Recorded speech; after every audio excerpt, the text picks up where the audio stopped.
Damn it. Oh, God. Now, we hit that record button. We take a swig of Palmer. And we win. We win. Because we will win this season. This is our first year of making the playoffs. I am calling it. Offensively, I mean, the acquisitions are a bit meh, but with that defense, the addition of Thatcher Demko in goal, we're winning, damn it. We're winning. I have 19 minutes. Can I get a prediction? For what? The Super Bowl? Patriots win. Who gives a shit about the score? Patriots win. The end. The end. Gotta wait for you to daddy upload your channel. No worries, Dig. No worries. Enjoy it. Mafia 2 is an amazing game. If Simmons goes to Nashville, I want Tolvanen. You can, and I want a yacht, Bojo. Good luck with that. Good luck with that. Good luck. I mean, no, that's not happening. That is not happening. I love Wayne Simmons. That ain't happening. You'll take a Dante Fabro and you'll like it. At best. Thoughts on the Islanders season so far? Perhaps the surprise of the league. I'm trying to think if any other team has been, you know, opposite end of the spectrum in terms of, like, has any other team been underperforming more than we thought they would? I mean, the Islanders being the fourth best team in the league, they're the surprise of the season. No one's surprised that Calgary or Winnipeg are doing that well. Yeah. And then towards the bottom of the standings, I mean, I'd say it's more surprising that the Islanders are doing well as opposed to, like, LA or New Jersey being terrible. So, yeah. Yeah, I would say the surprise of the league. They've been great. Robin Lehner's story as well.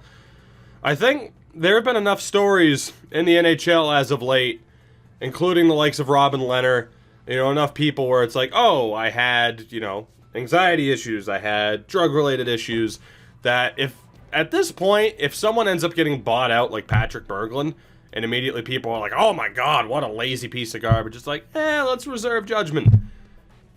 You look at what happens when, you know, someone's able to get it together, and then Robin Lehner, who's going to win the damn Masterton this year for comeback player.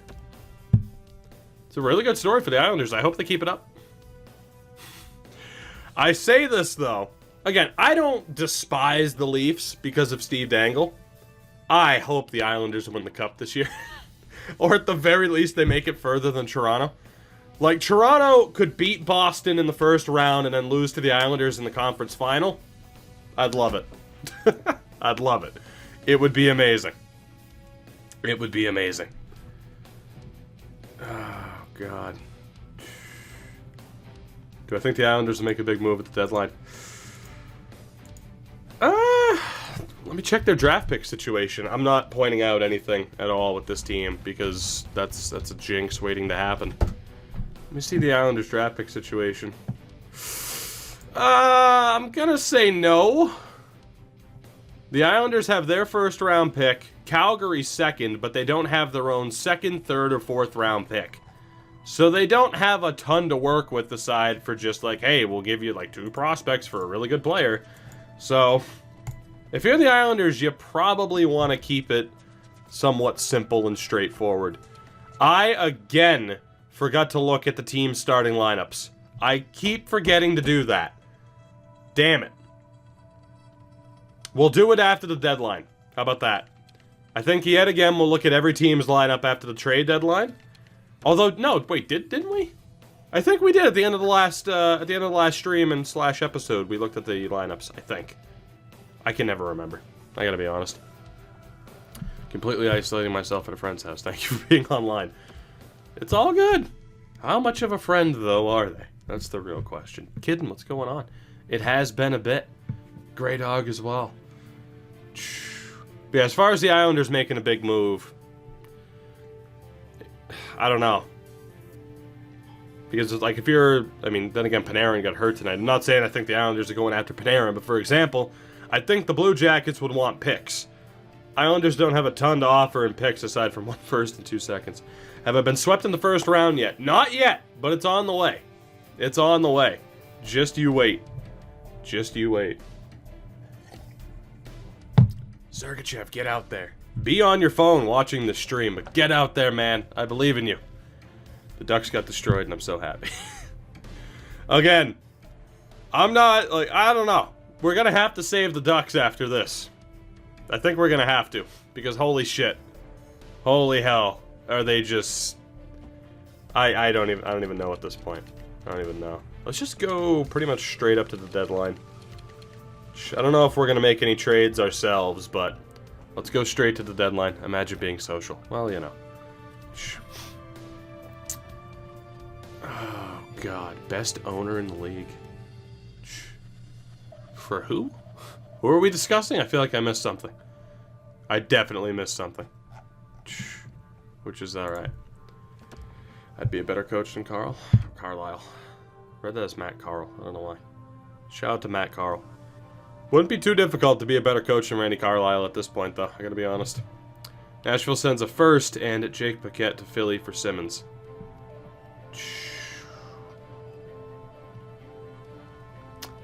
I mean, I don't know how much of a future Jake Paquette has as, you know, he was a 7th round pick, I think. So, depends on what the Flyers want, man. And again, if their plan all of a sudden is, oh, we're winning, so let's make the playoffs and not trade Wayne Simmons, then, you know. But the first for Wayne Simmons isn't that bad of a deal, to be honest.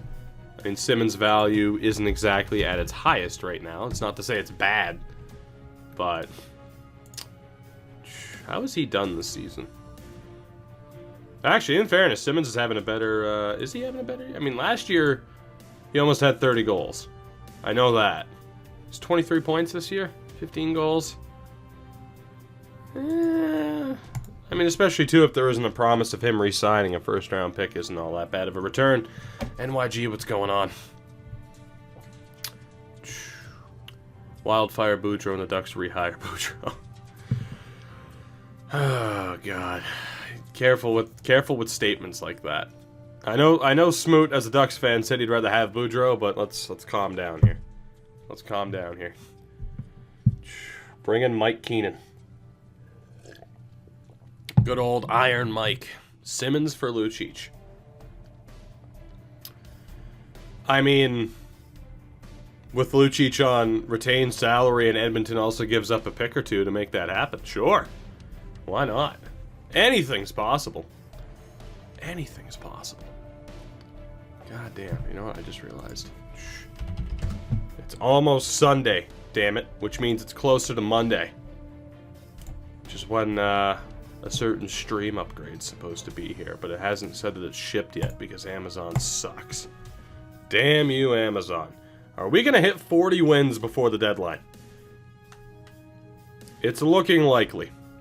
Which means I don't think I'm going to make any trades. There really hasn't been much to take a look at as far as like, oh no, the team's struggling. Hey, there we go, 40 wins. Bakersfield's struggling, but that's okay. 87 points through 63 games. I like what I'm seeing. Damazon. Well done. Last 10 minutes as a Super Bowl champion feels bad. It only feels bad if you know your team's not going to get back there for a while. Wouldn't know the feeling. Tastes like victory. Let's take a look here. Demko is killing it. Rodriguez has been alright. He hasn't played a ton. So we've had solid goaltending. How's the defense been doing? McAvoy, 18 points, but a plus 30 or plus 26, 37 penalty minutes. Seth Jones, 37 points and a plus 26 as well. 25 minutes a night. PK, 26 points and a plus 8. 27 points. My God, this defense is just nasty. This defense is just nasty. And then Zane Andrechuk, 10 points and a plus 5. 14 points for Clefbaum. Whew. Oh, the good stuff. When the two streamers I watch the most, one being you, are both Patriots and Rams fans. Well, you know. Boy, some people make good life decisions, others don't. Rams fans. Bergevin was apparently at the Jets game, so we might be looking at Patan and taking on Kalikov's salary. Depends on what the full trade would be then, I suppose, huh? Compare Ottinger's stats to Demko's. We are going to look after the deadline, so whenever we find Ottinger, we'll definitely take a look. Let's see, our forwards. Ralph Penner, 22 goals for the 22-year-old. I like it. I like it a lot, even though he probably should be on the second line for the sake of development. He's doing well. McDavid's our leading scorer. Puljujärvi is a dish machine. Only 25 points for Riley Smith. It's a little bit concerning, but our defense also puts up a lot of points, and Riley Smith is pretty solid defensively. Interesting. Draisaitl, 24 goals, 31 assists. Yamamoto, 39 points.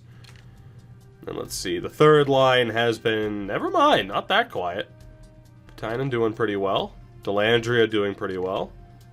Kayumov. Wow, that fourth line, holy shit. When Riley Smith is one of our lowest scoring players. I think the only move here might be, I don't want to drop Ivanov because he was a third overall pick. That said, I think the ideal situation for the team would be to drop Riley Smith to the third line and get somebody this season who can play second line minutes. Preferably top line minutes to drop down Penner. That might screw up the vibe that this team's on right now, though, because the fourth line's delivering, and the defense is also putting up a ton of points. But getting a first line left wing could be exactly what we need.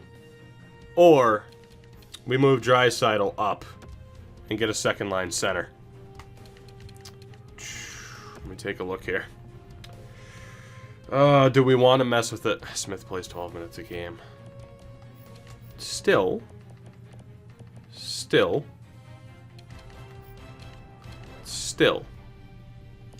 Actually, that's really weird, actually, that a second line guy only has that much time. Draisaitl plays 17, and you can't tell me that's all power play time. I know he's on the power play. So here's the thing. Yamamoto has a couple more minutes a night and does not much better. It's not even so much that I'm worried about Riley Smith. It's that I'm worried about Ivanov, who has 15 points. What is it with Ivanov's disappointing in terms of offensive production? I'm thinking maybe drop Ivanov. What's with the generic EA noise in the background? It goes up on YouTube, dog. Copyright. I can't have music playing. You know this. Killing two birds with one stone. Enjoy the fine world of bullshit EA genericness. Because, if I play Billy Talent in the background, clearly people are only watching an NHL video for Billy Talent in the background. As opposed to, watching it for what it is. Shout out to Danny for that follow. Appreciated. I'm going to see who's on the open market here, and if we can find anybody for relatively cheap. But I still can't help but think a big addition to the top six would all but guarantee we lose in the first round. Andrew Andrews is up to an 82. It would have to be a rental for one season. Is there somebody who fits the bill? Halftime Heat's what I'm looking forward to tomorrow. Me too. Should be good. Galchenyuk? 5 years left. Yikes. Hold on. Eberle. 2 years left. Damn it. Alright, there's gotta be somebody. Give me an elite 1 year rental. And if there's nobody that fits the bill, we keep the team the same. Chad Chris on defense. And again, we're going to take a look at every team's lineup here after the deadline. Wenberg? Doing about as well as Riley Smith, so that's not huge for us. There's got to be somebody. Dadonov. 5 years left. No. No. Kaprizov. That would be a hell of a rental. That would be one hell of a rental. Because I know for a fact he puts up points. That would be the way to do it. Make a potential and rating changes. Good call. Again, I am adding to the Google Docs still. So. Alright, Kaprizov or Anders Lee? Am I going to be streaming after the game tomorrow? Probably. I streamed after they lost to the Eagles last year, so I can't be any more depressed than that. And even then, I wasn't that depressed because it's like, yeah, whatever. So, let's see. Ryan O'Reilly would be great, but he's so goddamn expensive. So, Kaprizov, Anders Lee, Ryan O'Reilly is what we're looking at right now. Is there anybody else? Kasperi Kapanen, 18 goals. Let's see, Vancouver, nobody. Vegas, Pacioretty, but he's down to an 83 at this point. Alright, so Minnesota. Let's look at Kaprizov. That's about what I expected. Yeah, so he turned into an absolute offensive beast. So there's that. You know of any major sporting goods stores where I can get eye black that might be located down here in Florida tomorrow? I don't know. I mean, it depends on what you have in your area, man. I would think any, like, Dick's Sporting Goods or anything like that would have eye black, though. Snipe, take it easy. I'll see you tomorrow after the Patriots win the Super Bowl. It's gonna happen. Oh, boy. I think Kaprizov is the best value for money, especially for a top 6 option. Because again, with the Islanders, Anders Lee is a little bit cheaper. And also more of a two-way kind of player. And then Ryan O'Reilly would be amazing just for how good he is as a two-way player. If I get Ryan O'Reilly for my 2C, I bump Draisaitl up to the top line. That might be overkill. But I think my first target here is Ryan O'Reilly. And if that doesn't work, we go for Kaprizov. And if that doesn't work, we go for Anders Lee. Playing FHM5 while watching. That's a good call. Alright. Can I get Ryan O'Reilly from the Blues? I have the cap space to afford him. But he would truly be a 1-year rental. I don't know if I have the value for this. The good thing is they want to trade him. But I want to win this year. I have McMillan too, a goalie prospect that I don't necessarily need because we have Demko, we have Wallstead, and we have Gillies. I could even give up Gillies if I wanted to, but they want McMillan. So we can throw McMillan into this. She was a 4th round pick, Terrell McMillan. And we might not even be that far away value-wise now at this point. Who else are they interested in? I think we're going to be able to pull this off. What's your name? Ole Jonsson, is it? Yeah. Former 3rd round pick. He's 22 and a 78. I don't think he's going to get that much better. Then again, Bonks isn't going to get that much better either, and I was meaning to trade him. So we throw Bonks into the deal. And I'm going to safety net this a little bit. I'm going to safety net this ever so slightly. And we'll see how close we are. How close are we, St. Louis? Just a bit low. We're going to get Ryan O'Reilly. We don't need all 3. It made sense for free agency. We don't need all 3. I'm giving up a goalie prospect I don't need and a forward prospect who's not going to make it. More than likely, he might, but... And we'll throw in our 3rd round pick. Is that enough to get Ryan O'Reilly? Yes, it is. We're going all in. We're going all in to win the Cup this year. No doubt about it. That is our top 10, 11, 12, and 13 with Kayumov. I'm going to send down Ivanov, who was struggling this year. We'll let him tear up the AHL for the rest of the year. And change up the lines from there. We don't need Kaprizov. We don't need Kaprizov.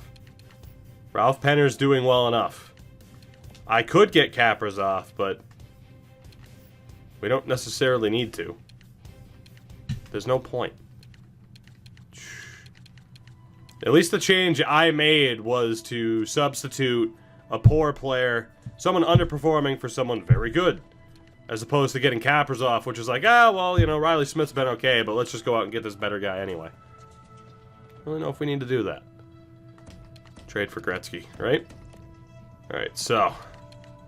It would be Kayumov, O'Brien, Suzuki, Smith, Batina, Delandria.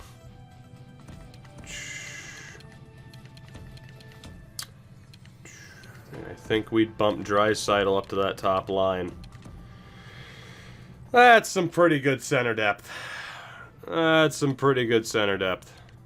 So we bump up Draisaitl, McDavid, Puljujarvi, who's listed as a sniper, which is ridiculous.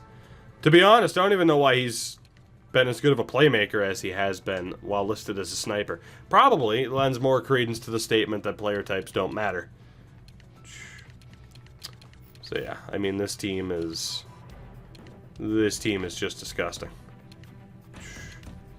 This team is absolutely disgusting. And we haven't even had to try that hard. Drafting well certainly helped. Back edit lines in the fourth line spot here. We're going to bring in Ivanov. And let him tear up the league for the rest of it. Might go best lines in a moment. The problem is that there was other players I wanted to get rid of. So, if this doesn't win, yeah. Let's be honest, we're probably going to get swept in the first round. We've had teams that have been even better than this that have lost in the first round. So, you know, low expectations. But it is still fun to build a super team on paper without being overly cheap about it. All we did was draft well and take advantage of good free agent signings. I didn't exactly rip off the AI at any point. Like, that O'Reilly trade is the closest trade we've had to me ripping off the AI. And even then, I at least still used the trade block to get it done. So, we actually don't have a single forward scratch that I wanted to get rid of. Shit. Aside from him. He was the only one. So, let me actually go best lines here. And I'm going to have to go back and change that again. Oh, God. So, let's see. Back to edit lines. The American Gretzky is Ron Hainsey. Budzo, what's going on, buddy? Oh, God.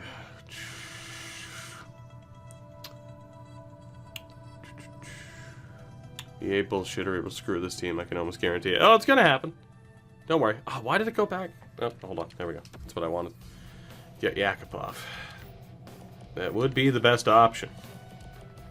Alright, we need Jake and Smallwood, our captain. And Bremberg in the lineup. Oh, Elon, welcome to the fine world of the world we live in. That's my only response. Andrew Andrews is also up to an 82. He and Ivanov are going to be the future, although Andrews isn't exactly, you know, Andrew squared isn't exactly killing it. But, yeah, these two should tear up the AHL for the rest of the year. Actually, do I have another spot? Oh, I was running a defenseman at forward, wasn't I? Yes, I was. That was the issue. That's what it was. I had a bunch of extra defensemen. Okay, at least I know that now. I need to go and get rid of some of these guys, too.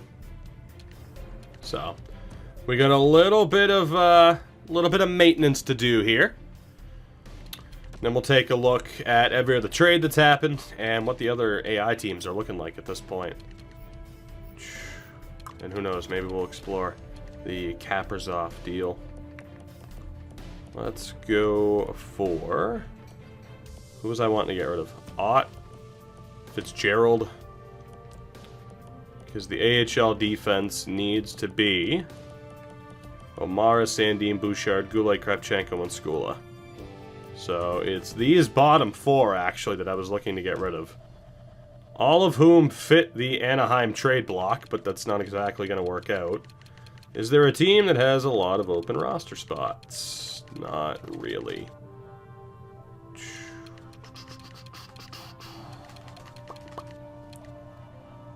Alright. Well, I might not be able to trade them all together, unfortunately. But that's okay. Let me just see what team. Carolina would potentially work here. They have Michael Raffle on the block, who I'm not against taking back if he's on a one-year deal. Which he is. I need another forward for the AHL anyway. So I will gladly take back Michael Raffle. You can get a bunch of defensive prospects. And you don't have a second round pick this year. Or next year. Jesus, they're without their first and second rounder next year, too. That's harsh. Well, I know this is going to be considered pick hoarding, but it's because they don't have overly valuable picks. So Raffle and 4 third-round picks over the next 2 years for Ott, Fitzgerald, Tiemander, and Ciccone. Which, again, probably represents one of the biggest exploitative trades that we've done, but I'll do it. We get rid of a bunch of extra. Even if Raffle has an extension, I'm not worried. I'll be able to get rid of him. I needed him anyway. They put him on the NHL roster to start, didn't it? It did. Does he have an extension? Can't see from here anyway. Well, let's see if he clears waivers. Nope. Well, I got some third-round picks back and opened up a roster spot, so that's okay. There you go. I lost my player for nothing. Pick hoarding doesn't always pay, folks. I'm fine with that. It needed to be done. Let me go see if I have anybody prospect-wise as a forward that can be signed. That's awesome. Whatever. I just wanted to get rid of those guys anyway. And if I didn't get max value, who the hell cares? You mean the AI got one up on me for once? Cool. So forward-wise, can Marleau be signed? Yes, he can. Well, there's our answer. It's going to be Marleau that gets signed, and he'll be the extra guy down in the AHL. So that worked out perfectly. That worked out even better. That worked out well for Carolina. They give up draft picks and don't lose Raffle for nothing. The Rafflecopter. And I get to run Marleau down in the AHL for the rest of the year. Seems like a pretty damn good deal to me. So again, we'll go best lines. Evan Palais, get the hell off of my team. I say that with the utmost respect. As again, we bring in Jake and Smallwood and Bremberg on the 4th line. I am Chia after all. That's true. My Chia tendencies really broke through there, but that's okay. I figured he would have been able to be sent down, but I don't really care. I figured he would have cleared, basically, but... Alright, so that is the AHL roster for the rest of the season, as I finally cleared out everybody that I was going to previously. And again, the goaltending is still Wallstead and Luongo. Luongo, who's been lights out in the AHL. Wallstead, not so much. Now we explain their struggles this year. So the big acquisition, of course, was Ryan O'Reilly. The question is, how dumb would it be? And I think it would be very dumb to not have Ralph Penner in the top 6. I know, obviously, Kaprizov would be even better and relatively affordable, but having Penner as a third liner makes no sense at all. So what would happen if we got Kaprizov is that Patinen here, or Pettinen, who has 88 faceoffs, would probably either be moved to the third line left wing spot or to the 4th line. We'd probably use Riley Smith in the trade, so the third line would become more than likely Pettinen, O'Reilly, Dellandrea. The second line would be Penner, Draisaitl, Yamamoto, and the top line would be Kaprizov, McDavid, Puljujarvi. Which is ridiculous. So, yeah. I mean, it can be done. It can be done. But running Ryan O'Reilly on the third line would be the end result. So, because I wouldn't want to drop Penner. I'll at least explore it to appease the people who want that deal to happen. Not saying I'm going to commit to it, though. Time will tell. Go over to Minnesota. Let's see what they're looking for. Anaheim does need it more, to be honest. After tonight, they do. So if I were to get Kaprizov, Blanchard to the 4th line, send Suzuki down. That's the thing, though. The 4th line's been doing really well. The 4th line's been doing really well. And here's the problem. Again, Kaprizov more than likely would just be a 1-year rental. And if he wasn't, then we'd have to get rid of somebody else that I didn't exactly plan on getting rid of. You know? A younger player. I mean, because Suzuki, or not Suzuki, Ryan O'Reilly's on an expiring deal, as is Suzuki for that matter. So cap-wise, it's already looking a little bit rough. Riley Smith was on a 1-year deal, right? Yeah. To be honest, we would be looking at using a Suzuki in this deal. It would probably be Suzuki, Bouchard, and a pick to get Kaprizov. And, well, Riley Smith would work too. So we could do it. It just probably wouldn't make the most sense. Bojo, you been on Reddit lately? Like, I see. Let's take a look at the team again really quickly. So again, Patinen and Delandry have been on the third line. Both have been doing pretty damn well. And the fourth line's been lights out. Fourth line's been great.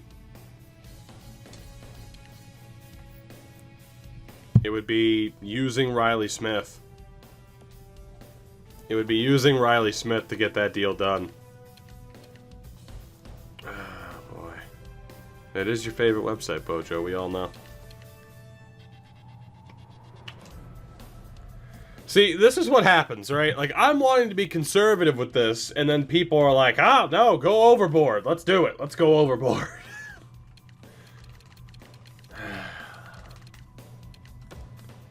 I'm a product of my environment. It's called basically all my, all of my viewers on both sites being like, fuck it, just rip the AI off all the time. Any chance NHL 20 will actually let you hire staff? I know it's been something that's been discussed, but I don't know for sure if it's going to be an NHL 20. In terms of discussed, I mean brought up as, hey, this would be great. By me, by others, so I hope so. I hope so.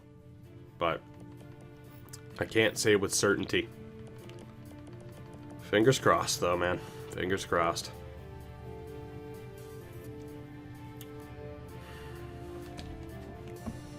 Riley Smith. Evan Bouchard, who has just kind of struggled. I don't even know if we can pull this off, to be honest. It's going to be tough if it happens at all, so. Wow, why do they even have Ben Lovejoy signed? Jesus. Alright, we'll take on Ben Lovejoy for the rest of the year. And let's see who else we could possibly add to this. Tessier would be good as a low 6. He's not going to get that much better. Kayumov's at least been doing a little bit better. So, NHL ready forward, an NHL ready defenseman, and a forward prospect who's on the fringe. How close is that to being a done deal? Still a little bit too much, huh? I'm alright with giving up Bouchard. I'm alright with giving up this guy as well, because we've nearly given him up twice. Riley Smith has been alright, but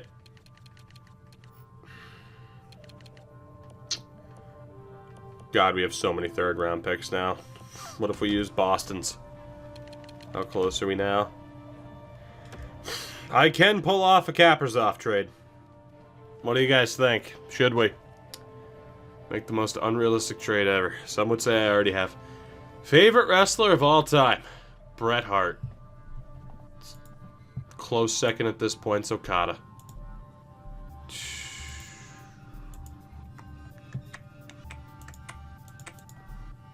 Do it. Nah, do it. Bring him in for a rental now. Well, there's no guarantees that it would be a rental. More than likely it would be a rental, though. It depends on what the cap situation ends up looking like. Odds are Ryan O'Reilly would go down as a rental. It might result in us losing someone like Suzuki as an RFA.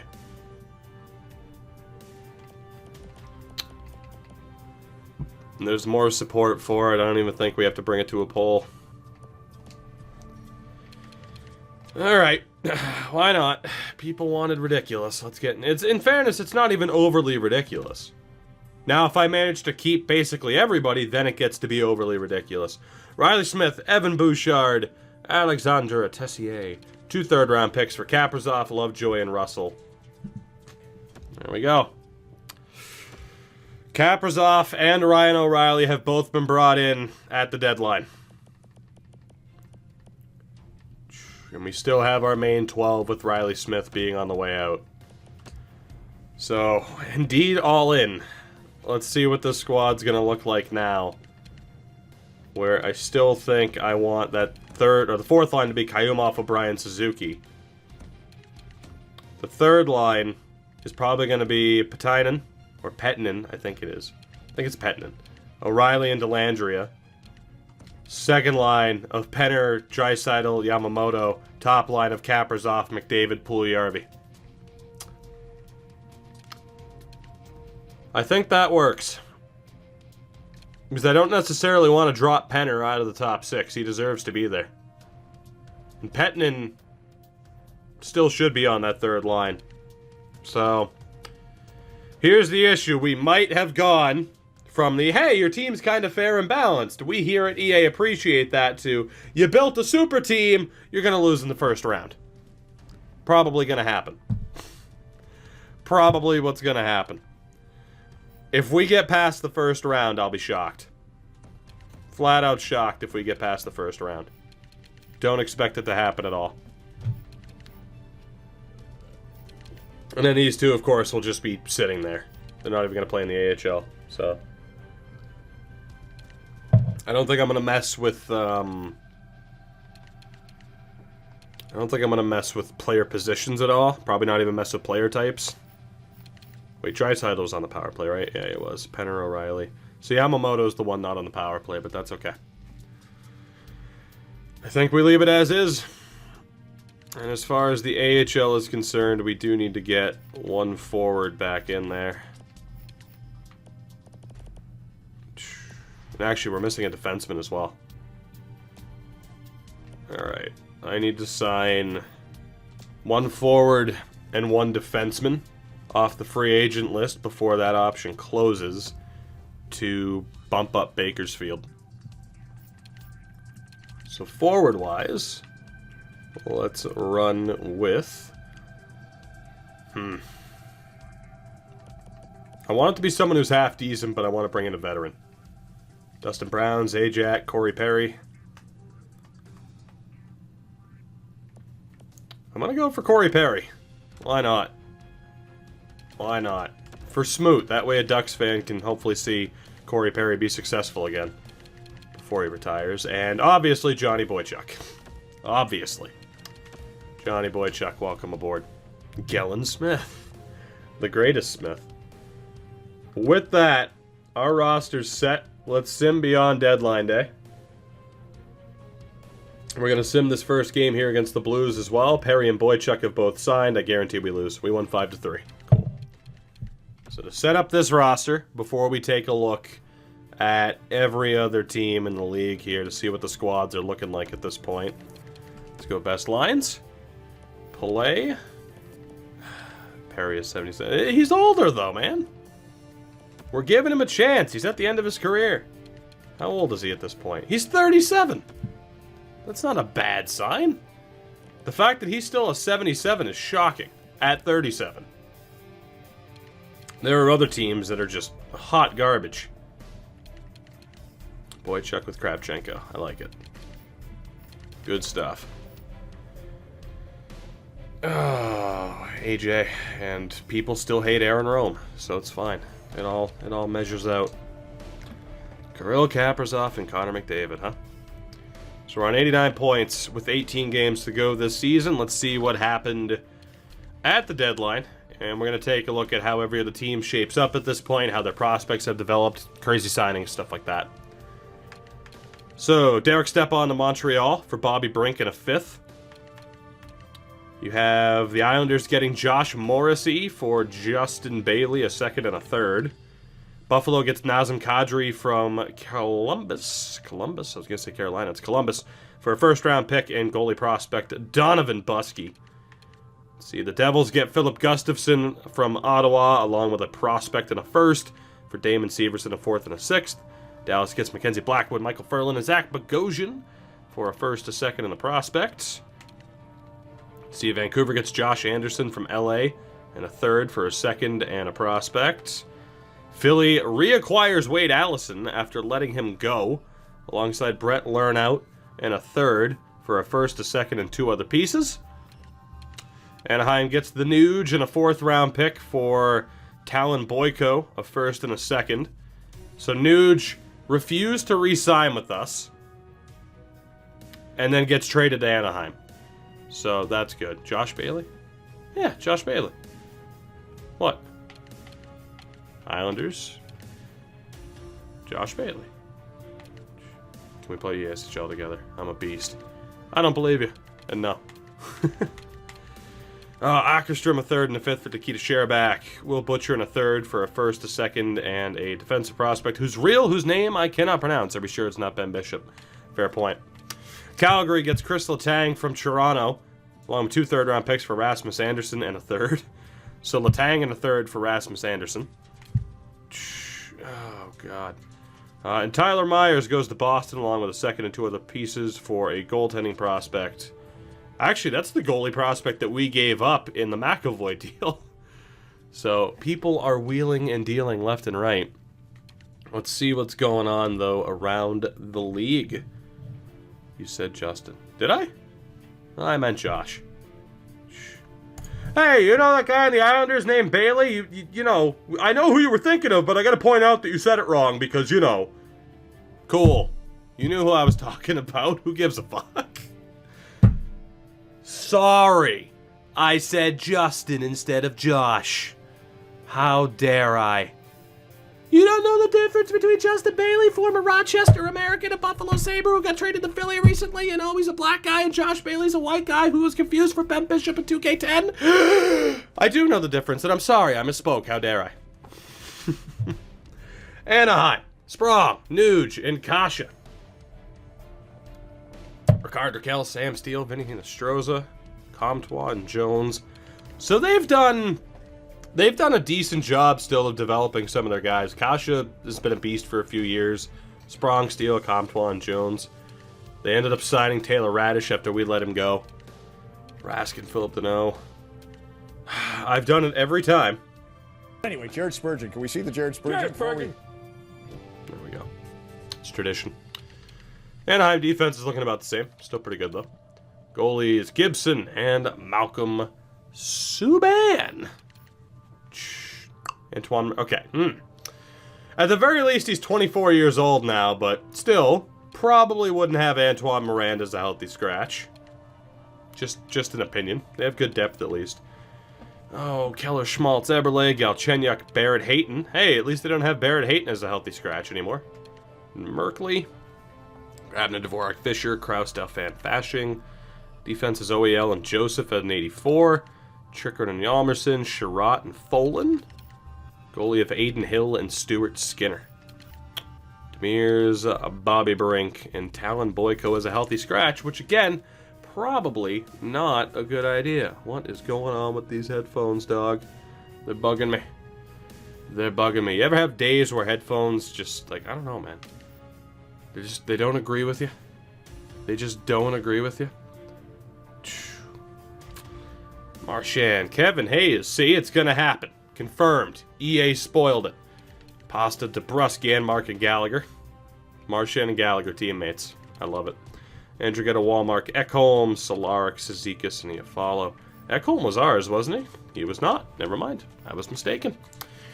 Krug, Carlo, Nurse, who was ours. We just traded him there. He's actually doing really well now that we traded him. With Vakanainen, Myers, and Zaboral. Spencer Knight's up to an 84. How's he doing? He hasn't been bad.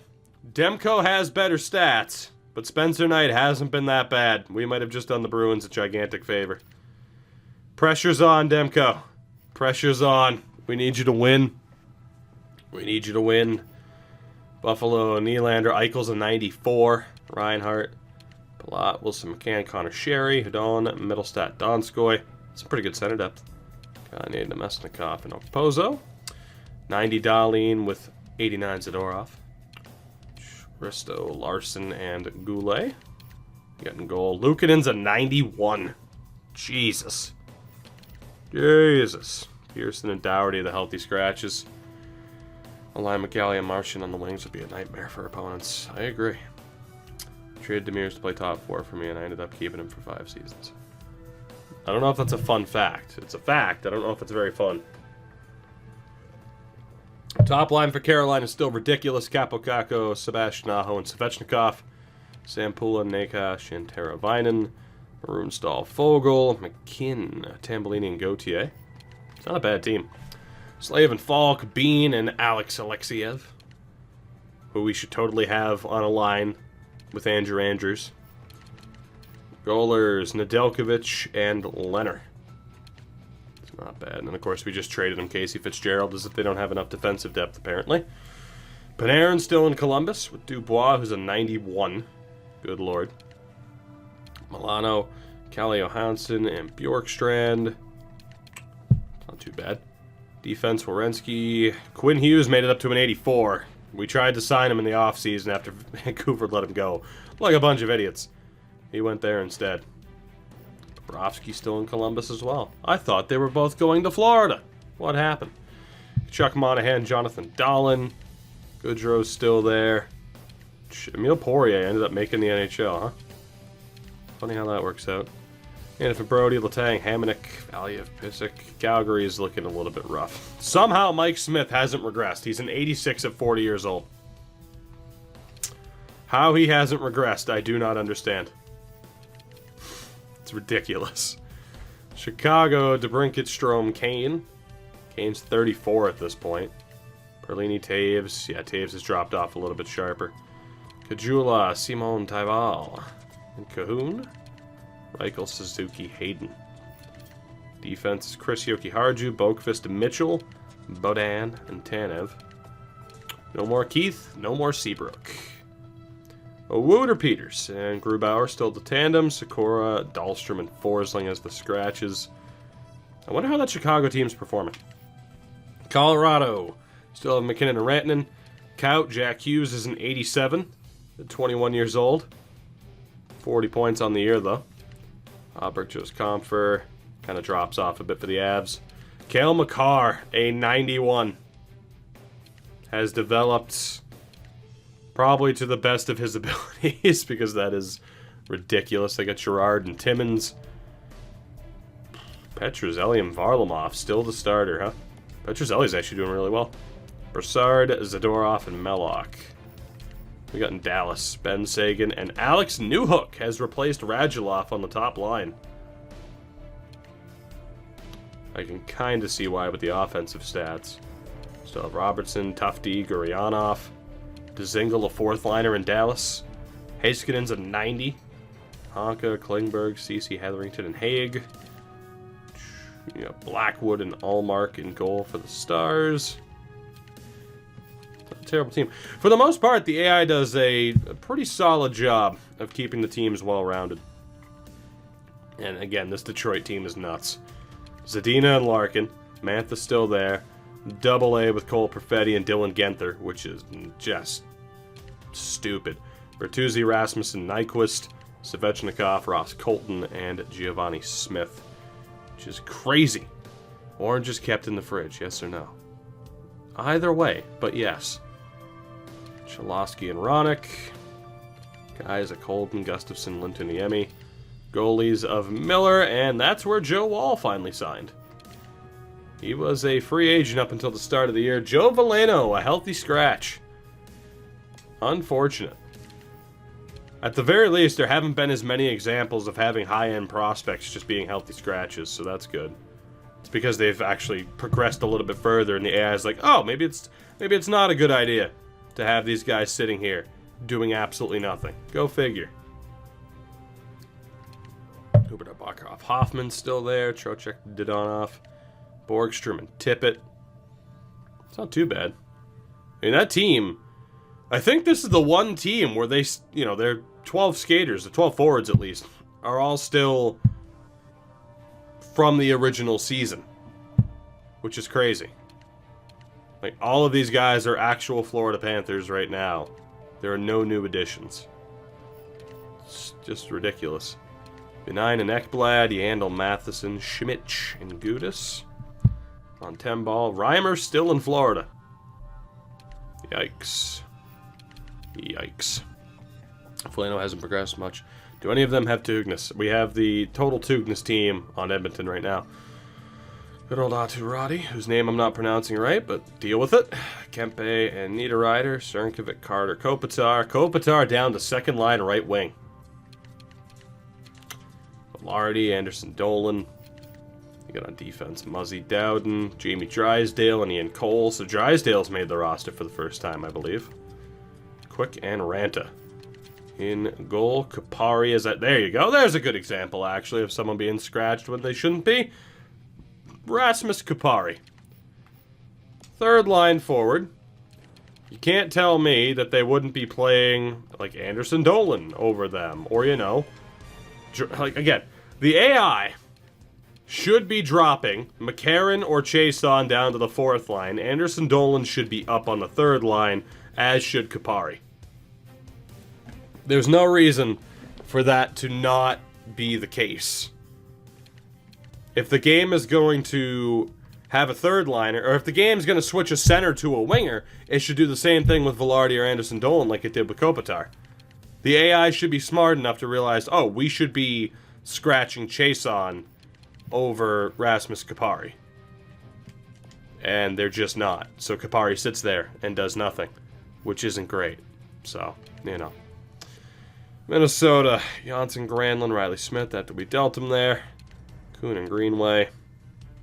It's not a bad roster, but not too much different. 91 Dumba. They have Bouchard in their lineup now.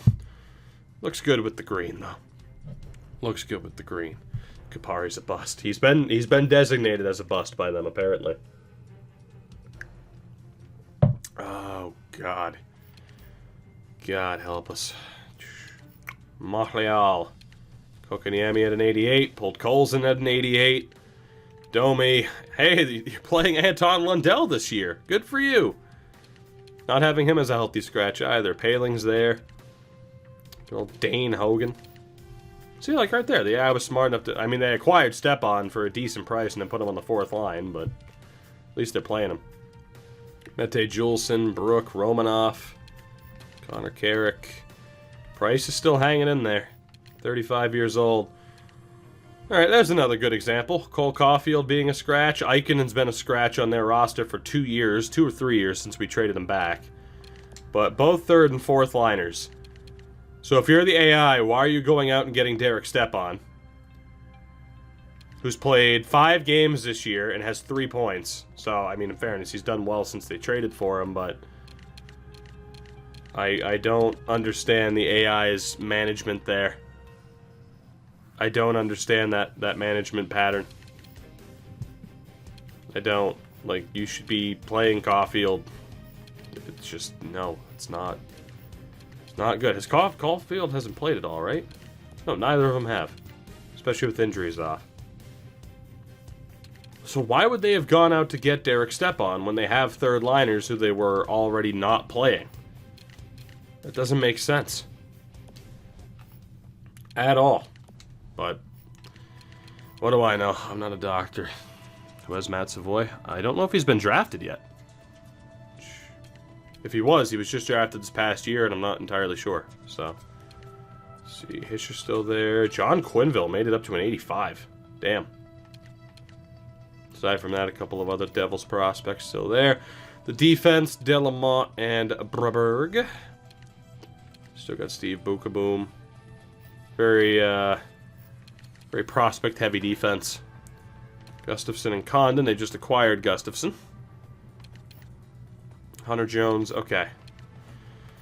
Like, if you're the AI, do you not... Like, why isn't Hunter Jones... He's not even waiver eligible. Why don't they just send him down?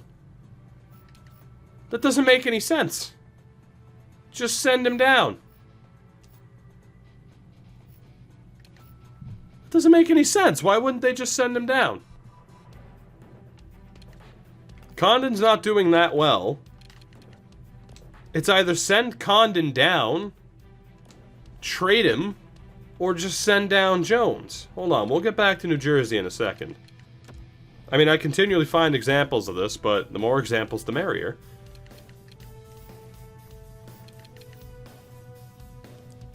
Like, what are they doing? Can somebody, like, clip the past minute and a half of this so I can use this as an example? Once I'm done talking here, maybe. Or just remind me to clip this, but just... It doesn't make sense. Why would they not send Hunter Jones down, who's not waiver eligible, and play him in the AHL, rather than having a 61 and a 58 in goal for you, neither of whom have prospects? Or neither of whom are good prospects. I don't get it. The AI needs to be smarter next year. The AI so desperately needs to be smarter next year. Like, me building the team that we have with the Oilers has nothing to do with, like, well, I added in real-world prospects, so now it's really easy. It's got nothing to do with that. The AI is dumb. The AI is so dumb. Whether, again, it's Montreal letting go of Nick Suzuki when they had the cap space and the contract space. Whether it's this New Jersey example. It's so frustrating. Like, the only way you can make franchise overly difficult is if you handicap yourself. That's the only way. You know, it's like, if I have free reign here to do whatever I want, right? There was no, like, restrictions to what I could do here. I self-imposed restrictions of I'm not going to go out and immediately trade Lucic, Russell, Koskinen. If they do get dealt, I'm going to let the AI come to me. And of course the AI came to me. So it's like, oh, okay, well, that solves that issue. Quick and easy. Oh, this Nashville team's okay. Especially that top six. Although Kyle Turris has fallen off hard. Hard. Oh, Yossi Ellis, Ekholm, Shattenkirk, Lagesson, and Fabro. So Lagesson ended up making the roster. He is a prospect of ours to start. Saros into Smith. Kevin Fiala, a healthy scratch. Why? He's played 57 games. Which means they just took him out of the lineup recently. And I don't know why. So Craig Smith is a depth forward at this point. To be honest, a lot of it has to do, and I mean, it's fairly obvious, but to be honest, a lot of it has to do with the AI being programmed to still have skill line, a bit defensive, and a grind line. That's the big problem. The fourth line is still set to like 2004 NHL, where you gotta have that. Actually, well, in fairness, like 2010 would be more accurate, but it's like you gotta have physical players on the fourth line. So as a result, you end up with Kevin Fiala scratched and certain prospects scratched, which just doesn't make sense. Because again, if the AI is smart enough to move centers over to the wing, you could probably move Marcus Johansson to center, take Yarncroc out for Kevin Fiala, and at least have Fiala in the top 9. So, I don't know. Islanders, Wahlstrom, Barzal, Cousins, Gunler, Doc, and Hosang. I love that. Oh my god, this team is amazing. Lee, Blake, Spears, and Aroniemi. Bellows, Beauvillier, Dalcol. I would love to control this team. Holy shit. That's awesome. Wahlstrom, Barzal, Cousins, Gunler, Doc, Hosang. That's sick. Wahlstrom's killing it, despite only being an 82. Barzal, Cousins doing really well. Gunler's okay at 21. Doc's doing well. Hosang has 21 goals. Aroniemi's over 30 points. Dalcol's only played 1 game, so whoever they traded just bumped him out. Morrissey, Essa Lindell, Noah Dobson, Bodie Wild have made the squad. Oh, that's right, they just traded for Morrissey there. And Sorokin and Soderstrom as the goalies. Mayfield, Ruda, and Friedman as the scratches. Rangers still have Zook, Zibanejad, Buchnevich, Kelly Spiller, Kerfoot, and Kravtsov, only an 82, but he's 23. Olofsson, Hedel, Duclair, Bodker, Howden, and Anderson. They've had Anderson as a healthy scratch for a lot of the time. Shane Pionk. Andre Miller and Nils Lundqvist at least developing. Rangers defense is finally starting to come together. And Shesterkin turned into a beast at an 87. Olaf Lindbaum there too. Hayek and Crawley as the scratches. It's not a bad team. Ottawa, 91 Kachuk. Points at 90. Mark Stone's still there. You have Zucker, Colin White at an 84 overall. There we go. Gotta do it. Formanton. Zadawi, Lopik, and Aston Reese. Oh, God. Hot Sam, Batcho, and Pulak, Severson, Lajoie, Forbort, and Bernard Docker. They just acquired Severson for a first-round pick, and I don't know why. Because they had Bernard Docker, who's had a pretty good season in their top 4. That doesn't really make sense. So why would you go out and add Severson instead of offensive help? And there's Ottinger in Ottawa. I'll check him in a second. Let me follow up on that point. I mean, it does stack the defense at least. But you have Thomas Tatar, who's the third-line guy. So if you're the AI, would you not rather spend that first-round pick on top 6 health instead of top 4? For defense? I mean, I know, obviously on the Edmonton squad, we have a stacked defense, but it's because our top 6 was also pretty strong. Ottinger, who we did not sign over Demko. Whew. A lot of pressure on Thatcher Demko to deliver, because you guys voted for us to sign Demko instead of Ottinger, and he is having a great season. So, time will tell if that was the right choice, guys. It'll come down to the playoffs to really decide it. Hawk, what's going on, man? Josh Norris and Isaac Lundstrom are also healthy scratches, huh? Over Sadawi and Aston Reese. They're 23 at this point, so I guess it could make sense. Farabee, Patrick, Konechny, Simmons still in Philly with Frost and Allison. Obey Kubel, Rubtsov, and clearly Josh Bailey. Defense, Provorov, Ghost Bear, Sanheim, Lernout, Morin, and Paterin. Carter Hart's an 89 with Halverson, Maine Mariner, made it up to an 81. You have Bjugstad, Lynn Blom, and Brian Rust as healthy scratches. Pittsburgh. Crosby still at a 91, Kessel still doing well. Malkin down to an 84. Connor Brown, Ombull, Bjorkfist, Danton Heinen, Nick Bonino. Defense is Letty, Colin Miller. Mata Nudivara, nothing too crazy. Matt Murray's an 87. Can't wait for someone to correct you on Bailey again, right?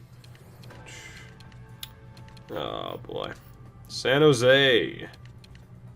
Top line's what you would expect. San Jose is looking a little bit rough offensively. Let's just go with that. I don't think we have to be any more specific. You can see the names and the overalls there. It's just a little bit rough. Defense is Hamilton, Carlson. Wood, Braun, Merkley, Petrovich. Goaltenders, Bernier and Van Pottelberg. Hello, Detroit, apparently. That was Speedball Mike Bailey. Sure was. Chmielewski as a healthy scratch, which... I mean, I would personally play him over Jamie McGinn or Austin Watson. Could have something to do with the physical ratings, though. Just maybe. Just maybe. St. Louis. Fabry's their top-line center. So Savoy's already been drafted. He is on St. Louis. 82 overall. 37 points in his rookie season. He's probably up there right now for the rookies. You got Bach, Kyrou, Thomas, Pagansky. Klim Kostin just never really developed for him. He's still 23, though. Parayko Petro, Dunn and Perunovic. Edmondson Grizzlick, the goalies. Tuukka Rask and Jake Allen. Consistency united. And Alvin Bonk, so we just traded them. Who, for some reason, they're not sending down to the minors. Because why would they? Tampa. Miller, Stammer, Kucherov. 48, Verhaeghe, Gord. Kachuk, Johnson, Killorn, Kyra, Yaskalainen, and Volkov. Hedman, Sergachev. Jesus. Foot's there. Daniil Shaka. Rebuilding Hockeytown legend Matt Spencer. Vasi still a 93 with Connor Ingram as the backup. Panik, Kaliev, and Cernak. Kaliev's a fourth liner. Would you not rather have Kaliev in the lineup than someone like Kyra for the sake of his development? Let's see, 3.5-star physical. I wonder why. I wonder why. Wonder why he's a healthy scratch. I should be sleeping, but who needs sleep? Oh boy, me. To make sure I'm up to watch the Super Bowl tomorrow. Which I will be, but still. Bracco, Matthews, and Marner. Skinner, Tavares, Nylander. Grunstrom, Kapanen. Korshkov at an 81. Of course, a set plan legend. Hartman. Liljegren, Dermott. Defense is still a bit rough, but it's Toronto, so it's fine. Anderson, Halak, LeBanc, Spooner, Pascal, LeBurge. Healthy scratches. Vancouver. Patterson, Besser, Horvat, Duchesne, Goldobin. It's not too bad. Jonah Gadjevich made the squad for once. Defense is Morgan Riley, Olya Levy, Bowen Byram, Munis Brodin, Ethan Bear, and Derek Pouliot. Goalies DiPietro and Francisco Hatcher. Healthy scratches of Vertanen, Gaudette, and Granlund. Let's see. Vegas. Jesus. Canes played a game of Duck Duck Goose after they won. That is amazing. That is amazing. 90 overall, Lafreniere. Glass and Rentoul, who's AI generated. Pacioretty, Carlson, Tuck. Cam Morrison, Bauer, Zikov, Boldy, Gambrell, and Lecition. That's not a bad roster. Theodore Haig, McNabb, Vatanen, Bronstrom, and McIntosh. Oh, so you mean they moved out a defenseman to make room for good old George Jorge McIntosh? Smart move by the AI for once. Rene Mrazek, Benning, Matthew Armitage. Winnipeg is Eller, Scheifele, Line, Connor Little, and totally Justin Bailey. Vesalainen, Appleton, Wheeler. Wheeler's still an 85. 36 years old. Anthony Honka and Trouba. Logan Stanley's there with Nelson, Nagier, Stetcher, and Hutton. Goalies Hallebuck and Markstrom. Dano, Patan, and Kopp, all scratched. And Washington. Ovi's an 85 at 37 years old. Kuznetsov, Burakovsky. Gusev, Backstrom, Verana. Oshieler, Wilson. Leipzig, Jankowski, and Alex Turcotte has made their roster. Defense is Orloff, Carlson, Johansson, Niskanen, Kempney, and Mantha. Goalers, Holtby and Vanasek. Murphy and Bowie scratches. So again, not every AI team is horrifically mismanaged. Just most of them. Just most of them. And it gets to be quite frustrating. But what are you going to do? Well, let's sim through the rest of this season. Let's do it. See what happens. Wait for this team to collapse in the playoffs. Because we probably will. Let's be honest. We more than likely messed with the roster a little bit too much. And we're going to pay for it. Probably going to pay for it. Trade for Ovi. Can't. It's already past the deadline, man. Ovi has his cup. Otherwise, I would. He doesn't need our help to get a cup. I'm out of Palmer. We're switching to water.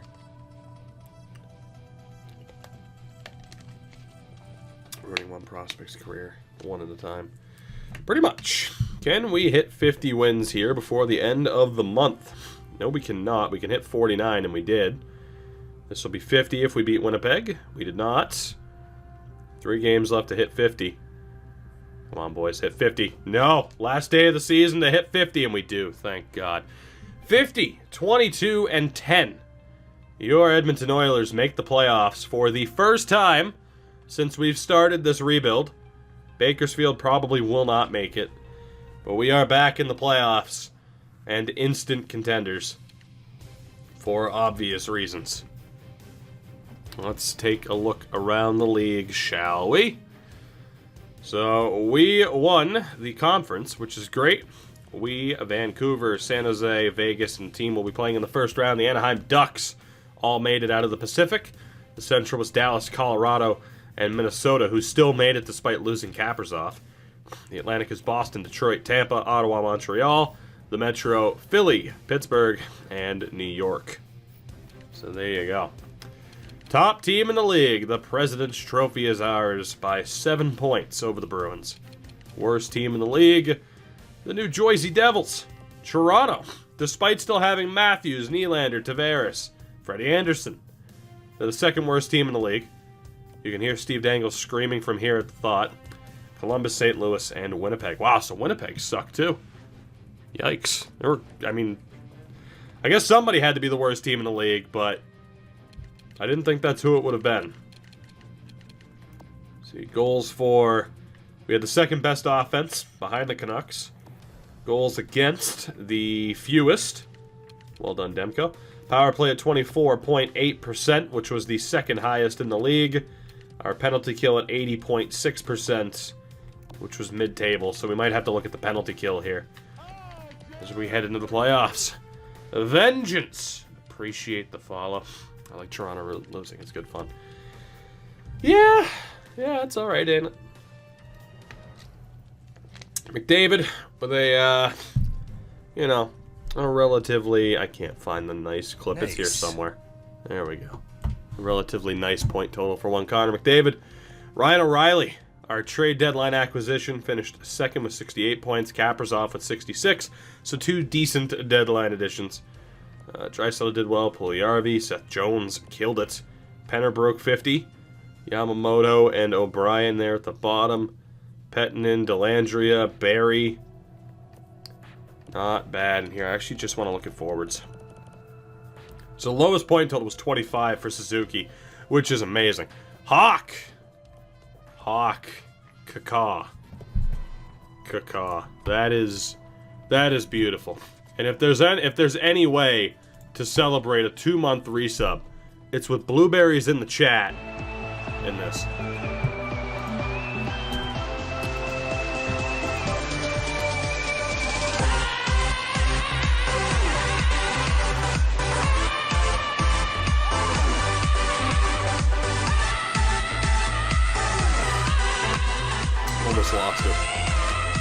Almost lost it. Boy.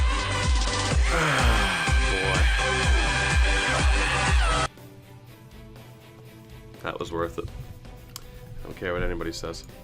That was worth it. And you can't prove me wrong. That was worth it. Anyway. So yeah, team did well. Defensively, I mean, pretty much everybody put up points, which is nice, and some of the plus minuses were kind of ridiculous. Clefbaum and Andrew Chuck, though. Bit of a weakness. Defensively, that will haunt my dreams. Good. Demko with a 927 as well. Promising. One more time for the people in the back. Not quite. You gotta earn it. So Besser, Sagan, and Larkin all tied with 83 points to lead the league. So obviously goaltending was way up there this year. But Zadina was up there as well. Matthews, Brady Tkachuk, Lafreniere. Rentoul in Vegas. Should trade McDavid. He doesn't. Nobody produces though. It's the problem. I mean, look at this. We had a season where the leading scorers had 83 points. It's not that McDavid's broken. It's the way that it's tuned isn't really beneficial for point getters. Dylan Genther was second in goal scoring. Damn. Besser, Kane, Podkolzin, Brad Marchand at 34. Still getting the job done. Ovi had 37 goals too at 37 years old. Anton Lundell. So the younger players are taking over. Best plus minus for the hell of it was JT Miller. McAvoy was second the worst. Chad Chris. Penalty minute king. Who was it? Borowiecki.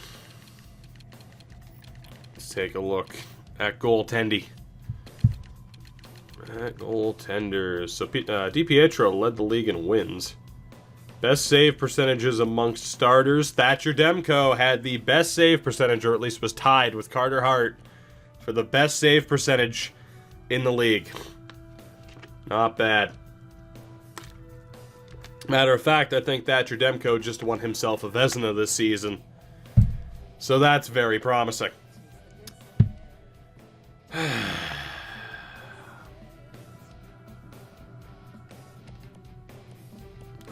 God.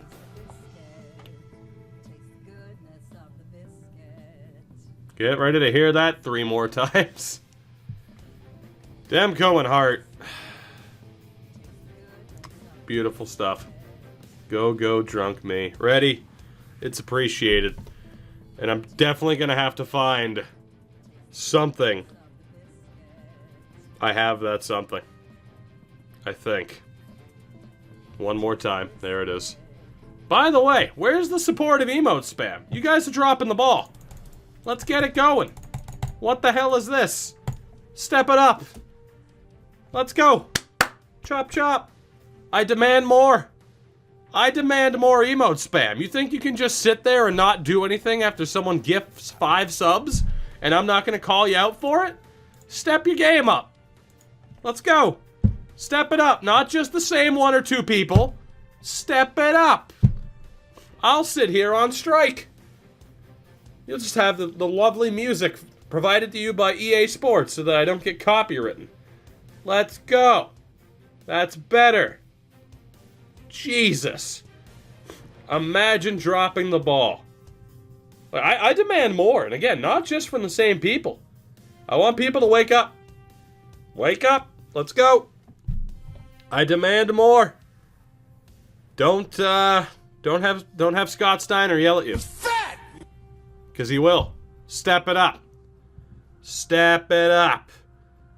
Or, you won't, well, in fairness, you're still going to get the same deal here, but there we go. That's better. Why'd you leave the keys on the table? Indeed. Indeed. All right, so, Brock Lesnar one more time, please. I got something better than that, but I will hit you with the Lesnar before you leave. Step up the emote spam, or otherwise. Bag skate, pussies. So step it up. Don't be dropping the ball on that anymore, alright? Goddamn. Goddamn. Anyway, I'm trying to think of what really... Oh, boy. Which ones? I think this one. I think this one justifies it, hopefully. Maybe. Is this... You don't win friends with salad. You don't I win think this friends one with does the trick. salad. You don't win friends with salad. You don't win friends with salad. You don't win And you don't win friends by dropping the ball on emote spam. So step it up. From now on. I can't play the full thing because YouTube will bot me. Imagine dropping the ball on emote spam. Now you got me all riled up. Shit my nuts! Ah, fuck you, fuckstick! There we go. That's directed to people who drop the ball with emote spam. And also, for the hell of it, before we continue to look at this random ass stuff. What do we got? What do we got? Oh. Well, if you drop the ball with emote spam, then you wouldn't like me when I'm angry. Just like one Al Secord. Or Adrian Kempe. Don't make me look at you like Adrian Kempe looked at the fans in disgust. Don't make me do it. Anyway, that's enough spam. Thatcher Demko is going to win the Vezina, which is great. Now, obviously, Subban was way up there, but among starters, it is Thatcher Demko. Carter Hart was also way up there, and Ottinger was 3rd. James Reimer was 4th. So, I think we have a Vezina winner on our hands, which is nice, because the decision to go with who we went with in goal was certainly controversial. The Calder is probably going to Wahlstrom. Same amount of points, way more goals than Luis Ambull in Pittsburgh. Newhook was up there, though. Savoy, Berkeley, Hayton, Niemi. I think it's going to be Oliver Wahlstrom winning it this year, though. I think we looked at everything. We'll take another look at the Anaheim lineup, because we know that's who we're going up against in the playoffs. Again, it is our first appearance since we started this rebuild. And I am very, very nervous that we are going to crash and burn in the playoffs. So the full playoff tree, I'd prefer to look at it from this menu. We know that we're taking on Anaheim. You also have Colorado, Minnesota, Dallas, Vegas, Vancouver, and San Jose. Again, Vancouver was 2nd in the conference. That would be a clash of the Titans if we both advance. In the East, Pittsburgh and New York. Philadelphia, Ottawa, Detroit, Tampa, Boston, and Montreal. Wouldn't have it any other way. Wouldn't have it any other way. So this Anaheim Ducks roster that we're up against. Let's see what we're dealing with before potentially changing up our penalty kill. It is Sprong the Nuge. So you leave to make the playoffs, and then we make the playoffs in the same year. Don't you feel foolish? It's only because you got traded from Arizona. Hawk, take it easy. Again, I appreciate the sub. Have a good one. Kasha also on that top line. Raquel, Steele, Hinostroza, Comtois, Henrique Jones, Deneau, Radish, and Rask. They are going to rip us to shreds. Defensively is Lindholm, and again, we have to do it. Can we see the Jared Spurgeon? There we go. Montour, Fowler, Manson, Larson. Goaltending is John Gibson. We are going to lose.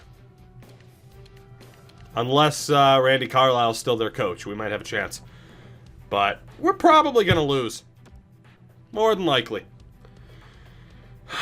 More than likely. Again, we have Kaprizov, McDavid, Puljujarvi, Penner, Draisaitl, Yamamoto, Petainen, O'Reilly, or Pettinen, O'Reilly, and Dellandrea, Kayumov, O'Brien, Suzuki. If we can't win with this center depth, then I don't know what the hell to do. McAvoy, Jones, Subban, Barry, Andrechuk, Clefbaum. And our penalty kill at this point is O'Reilly, Petainen, Draisaitl, Dellandrea. Yeah, it's just a matter of our team performing like they should be able to. Let's see what happens. I don't want to waste any time because there might be a cup run in this. Probably not, though. We have home ice. We have home ice. Shout out to Smexy. Thanks for the couple of bits. Appreciate it. Enjoy that top spot. As I hopefully enjoy a win against Anaheim. First playoff game of our tenure. Let's see what we can do. Don't know. The Coach's Corner transcribed channel was amazing, and I wish they didn't stop. First period here.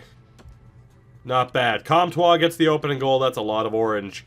Penner and Kaprizov score. Kaprizov with 1 second left gives us the lead. Second period. Still a 1-goal lead. Kaprizov made it 3-1. Andre Kasha gets a goal back. So a 2-goal effort from the deadline acquisition Kaprizov as we go to the third period.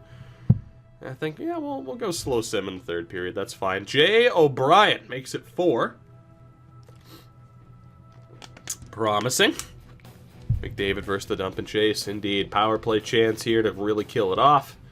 Unsuccessful. 5 minutes left. And that is over. That is over. Nick Suzuki makes it 5. Game over. Game 1. From center ice, by the way, Suzuki, because again, you can't sim a playoff series without seeing a goal from center ice. Still, it's been years. It's been years, EA, but we won't fix that. Don't worry about it. Oh, God. 5-2 is your final. We take our first ever playoff game. Kaprizov leading the way. It's what I like to see. Alpha with the bits as well. What a beautiful person. What a beautiful person. Oh, God. Headphones are not cooperating with me today. And I don't know why. We go. Straight into game 2. No reason to really make any other changes, I'd say. Let's just get this over and done with. Let's get past Anaheim. We're not getting swept in the first round. So that's good for us, I guess. First period, scoreless. Second period, not scoreless. Sprong and Jones. Third period, I feel like we're in a tad bit of trouble. Power play chance early goes to waste, and O'Reilly scores immediately after. I'll take it. Power play for the Ducks. That is also killed off as we approach the halfway mark of the third. In desperate need of another goal, preferably from Connor McDavid, who has been very, very quiet. Connor, please. Please. Pretty please. And we drop game 2 by the score of 2-1. 34 saves from John Gibson. He is the first star. And we lose that second game. Connor McDavid, no goals through 2 games, concerns me. Not that I'm going to change up the lines here, but, you know, we're going to keep an eye on it. McDavid has 1 point. Connor, you're finally back in the playoffs. I got you here, where you always wanted to be. It's well documented how competitive you are. So, let's go. Let's get this, please. Let's Win. Thank you. It's game 3 in Anaheim. No major changes to make just yet. We don't know if the power play is underperforming. It's at least underperforming in the third period. Might make changes after this game if we have to, though. First period is scoreless. Second period is not. We have a 2-1 lead. Kaprizov scores. Nuge ties it. Ty Barry makes it 2-1. We have them nearly doubled up in shots. So we go to the third. McDavid's a bust. I mean, he might be. He's not performing in the playoffs, and that's what counts, right? Come on now. We need this. One more goal. Insurance, damn it. Insurance. 4-on-3 power play for Anaheim. What the hell happened? 4 minutes left. Is that enough? Can Thatcher Demko shut the door? Yes, he can. And we take a 2-1 series lead off the back of a 2-1 win in Game 3. John Gibson was again the first star. Disrespectful to the 21 save shutout by Demko. But that's alright. Rishmich, what's up? It's the closest I'm getting with that name. Kaprizov's going to single-handedly carry us to the next round. I mean, that's what you would hope for from a deadline acquisition, right? We go to Game 4. No changes yet, but if we lose this game, we'll contemplate making some pretty big changes. See what we can do. First period, that's helpful. Kayumov and Penner with the goals. A little bit of depth scoring. Second period, makes it 3 with Penner. Accidentally double tapped, but that's okay. It's a 4-1 victory. We have a 3-1 series lead. That is Penner with the hat trick. Even if he gets it on an empty net goal, as the bits just keep on coming. Enjoy that minor bit war. Penner with the hat trick. Still no goals for McDavid, but that is okay. Good stuff. Overall, we have a 3-1 series lead. Demko shuts the door again. Hat trick for Penner. And it's a beautiful sight. Thinking we were going to get swept. And we have a 3-1 series lead. You should do at least one Chiarelli trade. I think I did. Actually, I did earlier. I traded for a player and then sent him down and lost him on waivers immediately. So we already got that out of the way. Yet here we are. Still one game away from getting past Anaheim in the first round. It's Game 5. Back on home ice. Game 5, back on home ice. First period, scoreless. Second period, not scoreless. Hinostroza gets the goal. Penner tied it. Henrique scores with 22 seconds left. Anaheim with the lead. They must win to extend the series. Ready, take it easy. Sprong makes it 3. And methinks we're going back to Anaheim, which concerns me. Power play. Please, for the love of God, how long was that power play? So we'll be changing up the power play for the next game. Plenty of opportunities to get back into this game, and we fall short. A 3-1 loss in Game 5. And there will be a Game 6 back in Anaheim. John Gibson leads the way. Oh, boy. And we will contemplate certain line changes, because we kind of need to. Out of necessity. Rishmich, thank you for the follow. Appreciate it. No EA Voodoo. Oh, what's going to happen? So McDavid with just 2 points in 5 games. Penner's killing it. Can't play center, though. Kaprizov can't play center. Nor can Puljujarvi. Oh, Connor. You're disappointing me here. And that third line's been pretty ineffective. Fourth line's been doing well, though.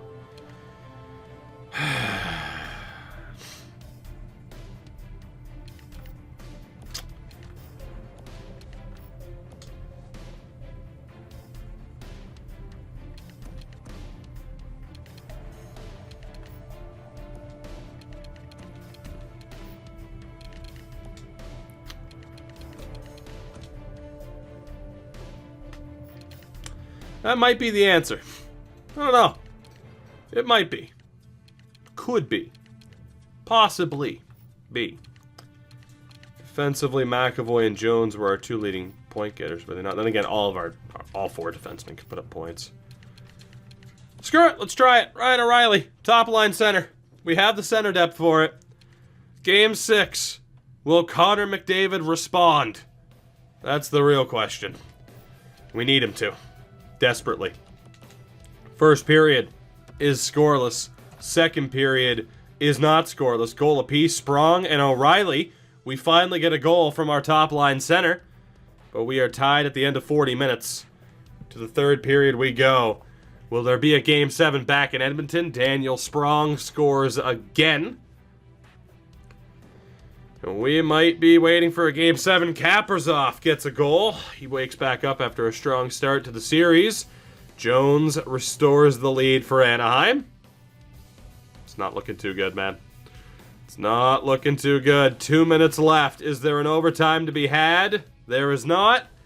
A 3-1 series lead has evaporated. We are going to Game 7 back home in Edmonton. Just could not get the job done. Studley. Studley. I am feeling much better. Thank you for the 5-month. You're a beautiful person. And in a sign of gratitude, hear my battle cry. There we go. The good stuff. We're going to Game 7 against the Ducks. We didn't get swept, but unsurprisingly, we're going to a 7th game. Where's the emote spam, people? I warned you about this. Let's go. Pick it up. Thank you, Jur. Leading the way. There we go. That's more like it. I didn't have to ask with Jur and Dunno. There we go. That's better. Good for you. That's better. Look at you guys.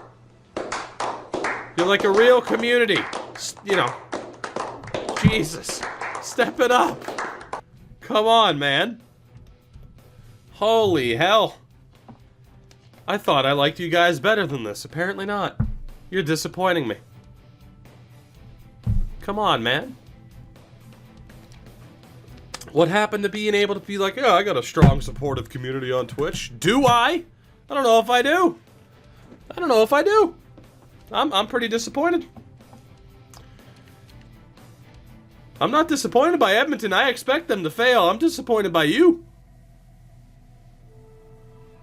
I'm not mad. I'm just disappointed.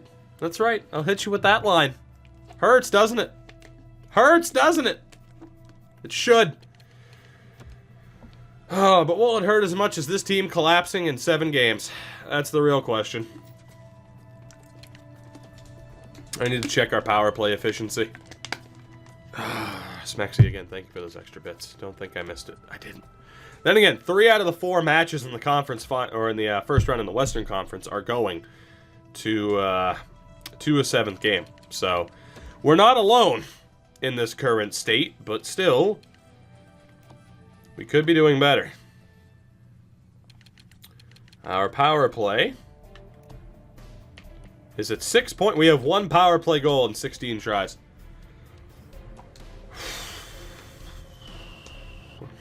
All right. So what the hell is our power play going to be then? Let's see. Jones has 1 point. All right, so our defense has kind of let us down a little bit. Or Jones had 2 points, excuse me. It's going to be Jones and Barry on the power play. And who deserves power play time? Is the real question. Patinen and Delandria have been terrible. McDavid has 2 points.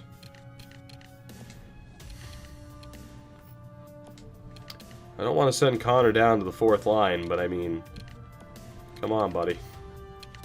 You gotta be better than this. You know what? Screw it.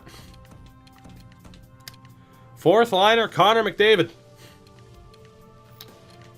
Let's see, 3 points across the board. Penner's been great.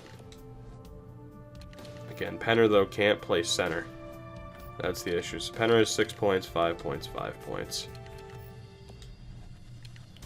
I think we're going to leave the rest of the top 6 like that.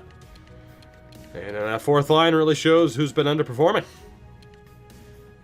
So Kaprizov, O'Reilly, Puljujärvi, and Penner.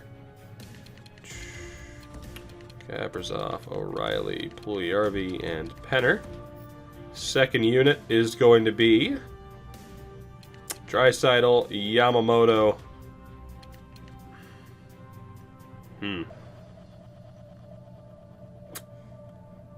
Draisaitl, Yamamoto, Kayumov, O'Brien, Suzuki. I don't know if Connor McDavid's going to have power play time. I don't know if he is. I don't appreciate him underperforming. I don't. Sending a message to my captain. You haven't been good enough. You haven't been good enough. And this is what happens. This is what happens. I rebuilt this team from top to bottom, Connor, to support you. And this is the thanks I get. In fairness, I can't put Kayumov up there as well, so... Kayumov has 3 points. Suzuki's done really well, though. Yamamoto has 3 points. Draisaitl, O'Brien, Suzuki. You know what? Kyler, you've done alright, but I'm going to support that 4th line, now the 3rd line, that's been doing really well. And we'll have Draisaitl there as well with Ty Berry. You know what? The AIs don't take one-timers, so it doesn't matter to set them up like that. It really doesn't. Because they never shoot the goddamn puck on one-tees.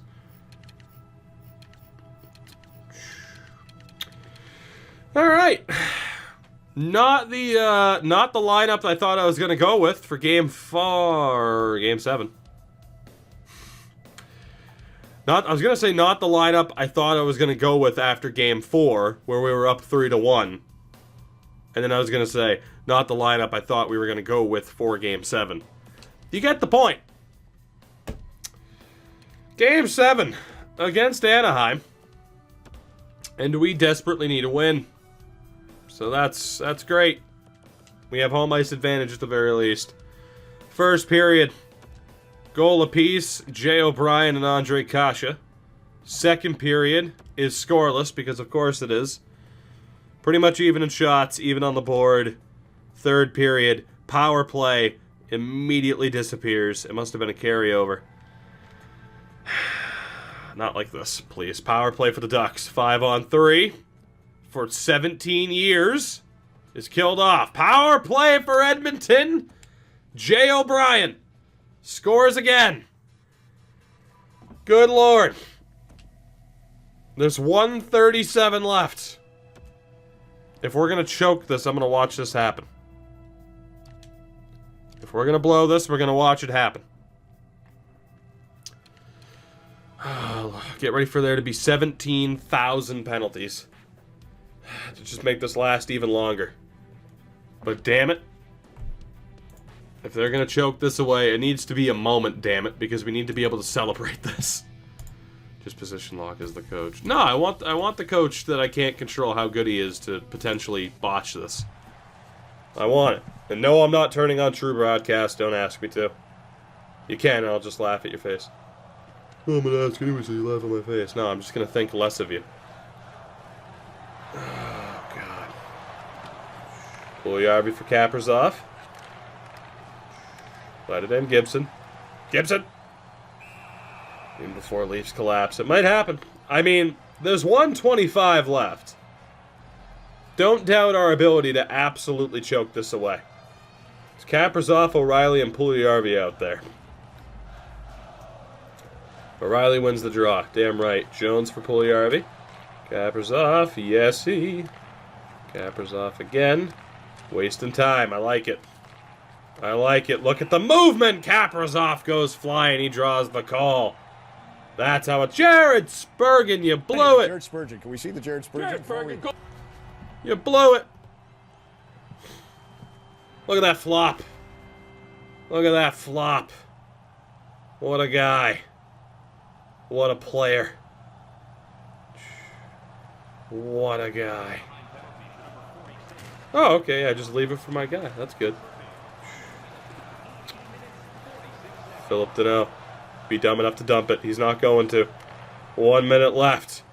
Adam Henrique gets crushed. Jones has trouble with it, though. Back to Montour. In front. Thank God it goes through untouched. And there's a penalty. Of course there is. So, you know. What level do you play at? I'm not even playing. Got my arms crossed.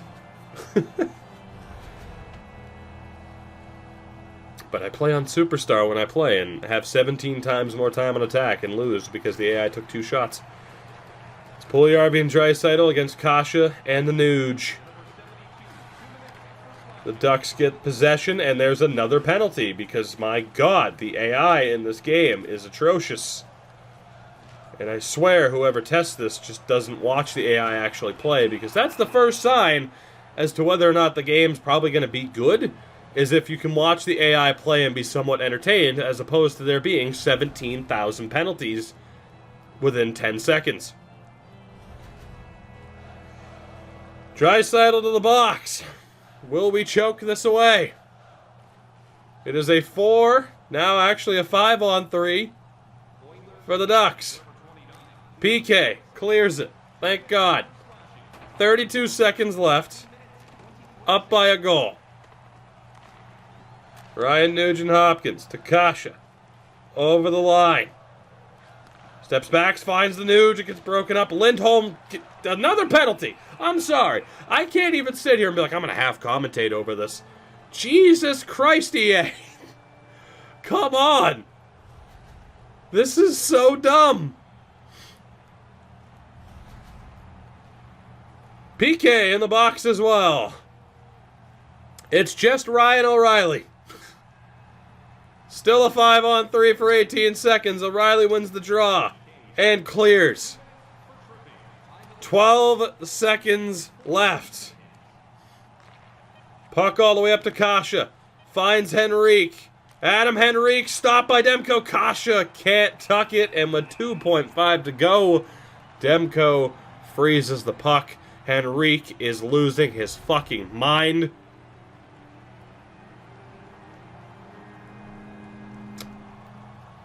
The big save by Demko. That's what we pay him for. That's what we pay him for. Ryan O'Reilly, this is what we got you for. Win this draw. Seal the deal. He does. The Edmonton Oilers survive. We did not lose in Game 7. We did blow a 3-1 lead, but we did not lose. We're moving on. Fourth liner, Connor McDavid, will lead the handshake line. Again, why Demko's wearing a Bakersfield mask by default, I don't know, but he is. We're moving on. Way to go, Connor. You did absolutely nothing for us. We could barely get past Anaheim, and if we have to play Vancouver next, we are screwed. Can't even enjoy happiness with the Ducks in video games. Well, you know. Oh, goodness. See, this is where I should control as the coach, because you can't skip these replays. But that's okay. We'll watch Thatcher Demko get the job done for us, and maybe 17 penalties. Jay O'Brien scored both goals. Real-life Philly prospect who, in this game, they let go for nothing. Good stuff. Good stuff. Jay O'Brien, you're beautiful. And we desperately needed that. We're moving on. Is it going to be Vancouver in the next round? I didn't even see the results. We don't know yet. Vancouver? Who's it going to be? Vancouver or San Jose? Kind of hoping for the Sharks. I know they have a weaker roster. Yes. Thank God. Thank God. Whew. We avoid Vancouver. We're playing San Jose in round 2, which I am much happier about. Sleeves, it's not disrespect, it's the truth. You can look at their roster, it's weaker. I'm sorry. It just is. I mean, Hurdle, Couture, and Meyer are still there, but I mean, come on, man. You got Jamie McGinn and Austin Watson on the 4th line. The defense is still ridiculous, though. Hamilton, Carlson, Wood, Braun, Merkley, and Petrovic. The goalie, Bernier and Van Pottelberg. This team beat Vancouver. 1,000% it's going to beat us. If Vancouver, with Pettersson, Horvat, Duchesne, Besser, if Vancouver loses to that team, we're losing to San Jose. 1,000% we are going to lose to San Jose. There's no doubt in my mind. No doubt. We are absolutely screwed. If Vancouver choked, we're going to choke. No doubt about it. Oh, God. Especially when we had to drop McDavid to the fourth line because he just absolutely blew it. Dellandrea and Pettinen were both god-awful, too. I think the only thing to do, though, is to leave them on the fourth line. I don't want to outright drop them. But there's really no way for Connor to make it back. There's really no way for Connor to make it back. It would be bumping Draisaitl up to number 1 center and dropping Kyler down to the fourth line. Kyler, though, had more points than McDavid. So, you know. I think we're going to do that, though. Who has a better face-off stats? I think Dellandrea over Kyler, right? Yeah. So, we're going to have Patinen, Dellandrea, and Yamamoto. On that right-hand side, Puljujärvi had 5 points. Kaprizov had 5. 6 and 5. It's a tough call. So I'm thinking O'Reilly, McDavid. O'Reilly, McDavid. Kaprizov was a hell of a goal scorer for us, but so was Penner. So I kind of want them on different lines. So I think we're going to go Kaprizov, Draisaitl, Puljujärvi, Penner, O'Reilly, and McDavid. Penner's a natural right wing, so we'll put him on that side. And we'll see if Connor McDavid can wake up. Hopefully he can. And defensively, the third pairing wasn't great, but they weren't terrible.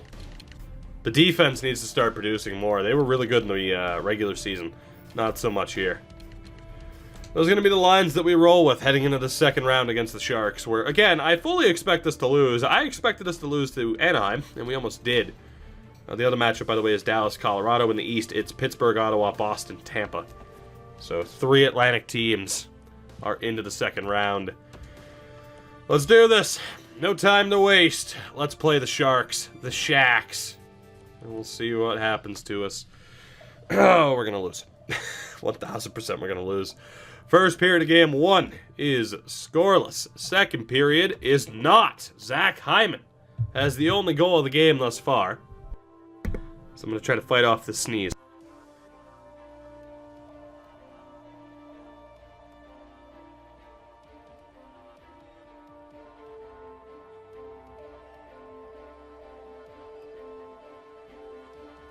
Pleasant, let me tell you. Let's go to the third period. We're down by a goal. In desperate need of some scoring, considering, you know, we're a pretty offensively oriented team. Power play for what felt like an eternity. We still couldn't score. And Kaprizov finally gets one past Jonathan Bernier, of all people. We're going to overtime. I'm not going to jump into it. We're just going to sit on this menu and see what happens. Predictions for the overtime. Connor McDavid or Tobias Reeder. Please, win this. Will it end early? It normally does. Win this, please. Thank you, God. It was Ryan O'Reilly who scored. Whew. It was McDavid's line mate, at least. We come back from 1-0 down to take game 1, 2-1 in overtime. Good stuff. Thatcher Demko, 31 saves. Bernier with 37. And O'Reilly, the overtime winner. 39 shots to 32. And we take game 1. Thank God. Thank God. I'm so convinced we're going to lose here, too. Let's go. Game 2. Somehow we're not playing Vancouver. Game 2 against the Shacks. I'm going to keep calling them the Shacks because it's disrespectful and they don't respond well to being disrespected, clearly. First period is scoreless. Second period is not. Same story as last time. This time, though, it's Jamie McGinn getting the goal. As we go to the third period, yet again, down by 1.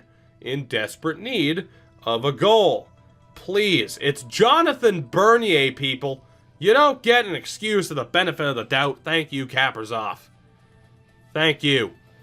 Tied at 1. Next goal is going to win this game no matter what at this rate. Are we going to overtime for the second game in a row?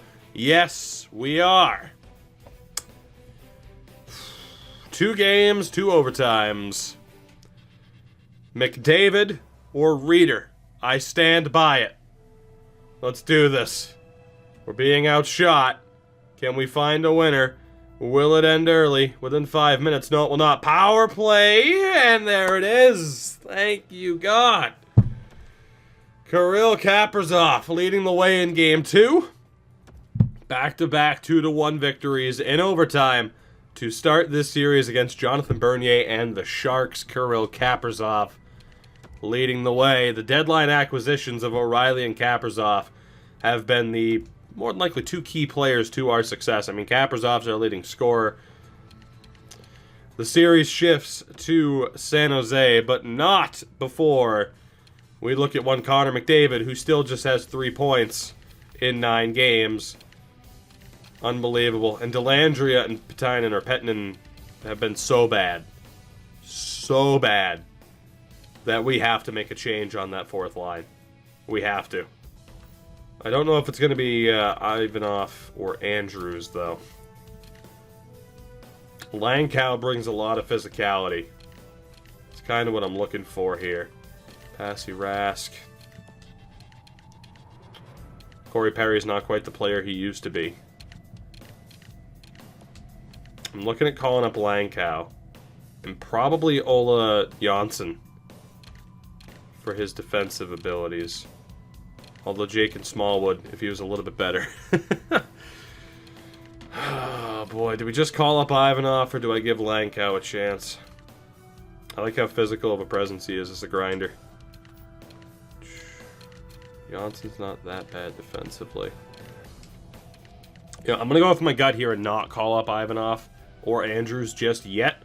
Both of whom will probably be NHLers for us next year.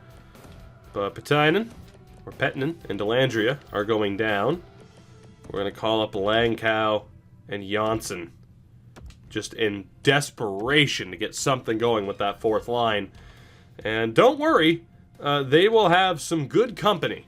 They will have some good company because they are going to be centered by Connor McDavid, who is getting dropped again because there's no choice. He has just absolutely collapsed under the pressure. Apparently, McDavid can only perform like the greatest in the world when the team around him is absolute garbage, like it is in real life. No disrespect, but come on now. Oh, boy. All right. How do I want to set up this team? Canadian, take it easy. We'll catch you later. I do appreciate it. Get some sleep like a normal person. Our power play's been so ineffective, too. At least I think it has been. Let's just fill these out on our own. So it's going to be Langkow, and Dellandrea wasn't even a center by default, so I think I can put Janssen there and not get in trouble. So, McDavid, you're getting dropped. You're both right wings by default. Who has the better shot? Janssen does. So we're going McDavid, Janssen, Langkow. Because Connor doesn't want to perform. Kayumov, O'Brien, and Suzuki are still doing well as the 3rd line, formerly 4th line. Which means the 2nd line, Penner with 7 points, 5 for O'Reilly. I think we stay with Kaprizov, Draisaitl, Puljujarvi. Go Yamamoto, or Penner, O'Reilly, Yamamoto as the 2nd line. And then the defense is the same. McAvoy, Jones, Subban, Barry, Andreychuk, Clefbaum, Demko in goal, who has been phenomenal. Deserves absolutely no blame for any of our shortcomings. Let's take a look here at the penalty kill. So, Langkow's in on both. That's a hell of a glitch. I don't know if that's still going to glitch out if I put Janssen there. It's really weird how it does that, but we should be fine. McDavid on the 4th. That's how he's performed.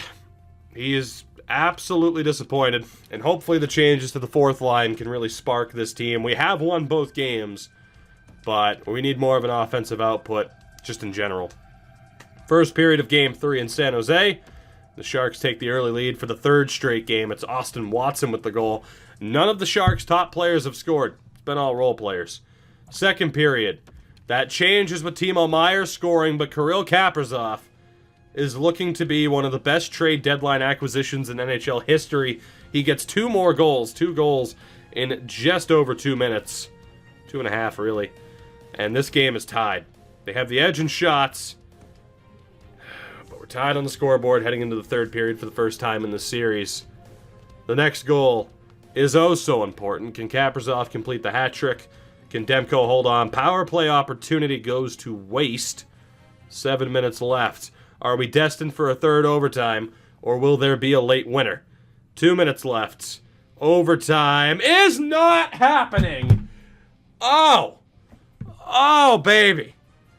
Oh, God, yes. Yes. Oh, yes. That is cause for a celebration. Kirill Kaprizov completes the hat trick with 1 second left to win the game and extend the series lead to 3-0. One more time. One more time. Once isn't enough. Once is not enough. I don't think so. Kirill Kaprizov. Whew. One more time for the hat trick. One more time for the hat trick. Kirill goddamn Kaprizov, ladies and gentlemen. Oh my God.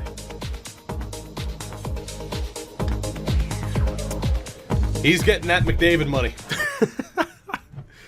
Kirill Kaprizov wins this game. He and Demko, basically, yeah, there you go. Top 2 stars, rightfully so. 3 straight comeback victories to start this series. 34 saves for Thatcher. A hat trick for Kirill Kaprizov. Whew. Kirill Kaprizov, you beautiful, beautiful man. 11 points, 10 goals in 10 games in the playoffs. And we are 1 win away from the conference final, which right now looks like it'll be against Dallas. They have a 3-0 lead on Colorado. God damn, let's just jump into it. Let's do it. Game 4. Game 4. Can we sweep San Jose?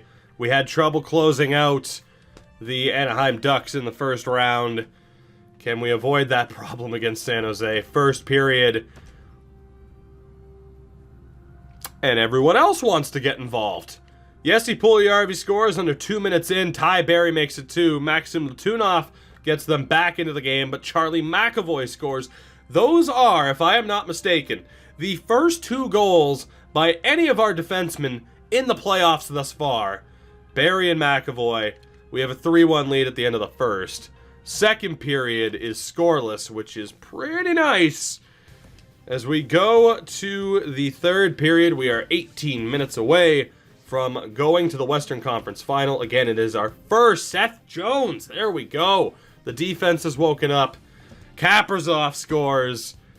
It is our first time in the postseason, and we are going to the Western Conference Final thanks to Thatcher Demko, Kirill Kaprizov, and company. 5-1 final. We sweep the San Jose Sharks. And odds are we'll be playing the Dallas Stars. Jesse Puljujarvi, a 4-point night. 3 points from Kaprizov, and a 30-save effort from Thatcher Demko. The Edmonton Oilers back in the playoffs and going to the Western Conference Final. The addition of Kirill Kaprizov, which I wasn't going to make. It was thought to be overkill. Kaprizov is the reason why we're here. You have to wonder if maybe someone else would be performing at a higher level if he wasn't here. But regardless, he is, and he's getting the job done. A goal-a-game effort in the playoffs thus far. Is it going to be Dallas? It is. We're just waiting for the Eastern Conference. We are playing Dallas, who also swept the Avalanche in round 2. We're just waiting for the result. It's going to be Tampa against either Pittsburgh or Ottawa in the conference final. Who's it going to be? Pittsburgh or Ottawa? Another game 7. And it ends up being Ottawa. So it's Tampa and Ottawa. Braden Point plays his old team in the conference final. And we are taking on the Dallas Stars. Beautiful. Let's take a look at the lines. Let's see how players have done thus far. I mean, obviously, Kaprizov, we know he was looked at as a rental. He might be the future of this team. Just ridiculous. Draisaitl, 9 points, still goalless. Is Leon? That's the story here. Draisaitl and Connor McDavid, goose egg. No goals from Draisaitl and McDavid. We're still going to the final. If they wake up, we have a chance. We might have a chance even without them. But at the very least, Draisaitl has 9 assists. McDavid has 4 points, which is brutal. Jesse Puljujarvi has 13 points. He's over an assist a game. Ralph Penner, 8 points in 11 games, 6 for O'Reilly, and only 3 points for Kyler, who is still struggling as well. And our current third line started as our fourth line, but they're doing pretty well. 4 points there, 5 points, and 4 points. Let's take a look. Janssen, 1 point in 2 games. Nothing from Langkow, but he is a +2. Which raises the question of what we could potentially do, because I don't like Kyler Yamamoto being on that second line. He's not performing as well as he needs to either. And indeed, those were... Actually, no, I guess Barry did have a goal previously.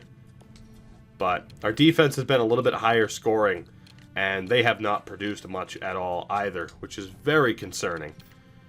And then goalie-wise, Demko with a 946, which is outrageous. O'Reilly has 6 points, man. And he's also a face-off machine. The point is, Connor McDavid was dropped when he had 2 points. He has since doubled his point total. He's not... he's not impressive. And you can say, well, yeah, he's not impressive. He's playing on the fourth line. Jay O'Brien was impressive enough with the fourth line that he got his entire line bumped up to the third. Of course I'm playing with the salary cap. Oh, God. All right. Janssen and Langkow, you weren't too bad, and I'm kind of tempted to keep you there. But I'm thinking Ivanov and Andrews might be the way to go. I don't know if I want to give Connor another chance. I started to give him another chance at the start of round 2, and he got dropped right back down. So we could do the same thing of bumping him back up in favor of Yamamoto, but we'll see. If that doesn't work and that doesn't wake him up, then he's designated to the fourth line for the rest of the postseason. I'm gonna drop Yamamoto down, and unfortunately, that's gonna cause an issue. Yeah, it's gonna cause an issue. I mean, I can't just play Yamamoto at center, and I'm gonna have to. That's fine. Play Langkow on the left, Yamamoto, Janssen.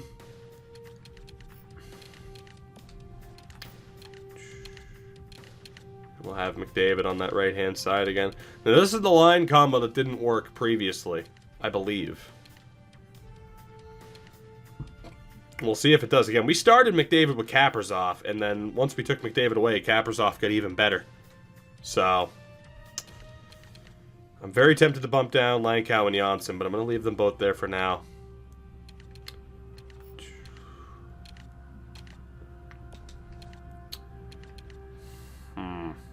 Connor, you get one more chance to prove that you deserve this. You're going back with Kaprizov and Puljujarvi if you don't just start destroying worlds, or if you slow down Kaprizov. If Kaprizov goes cold, then I'm blaming Connor McDavid.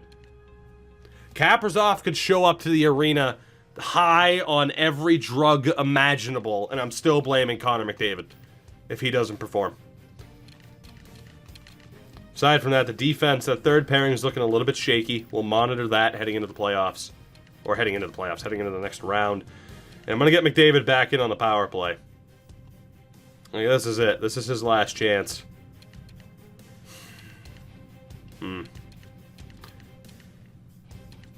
Where do we want McDavid to get back in from here?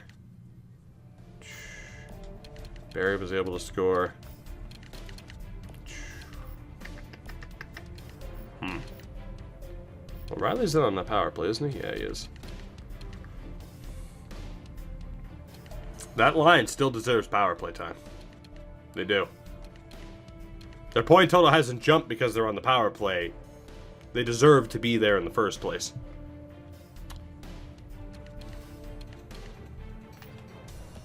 O'Reilly's the only guy to really drop here. As crazy as that is, but I'm alright with it. I'm going to drop Penner down. It's your chance to shine, Connor. I'm reworking the team for the sake of trying to get you going. 4 points in 11 games isn't good enough no matter where the hell you've been playing. If Jay O'Brien, Kayumov, I mean, if these guys can produce on the fourth line, he should be able to as well. But that'll be the team for the moment. I'm not entirely confident in it, just in terms of the way it's set up. Let's take a look at Dallas at this point. It is still Ben Sagan and again Alex Newhook. Robertson, Hollow, Radulov, Tufte, Dickinson, Gurianov, Ferland, Faxta, Dzingel. Very well rounded. Defense is Haskin and Honka, CC, Klingberg, Hetherington, Haig. Very well rounded.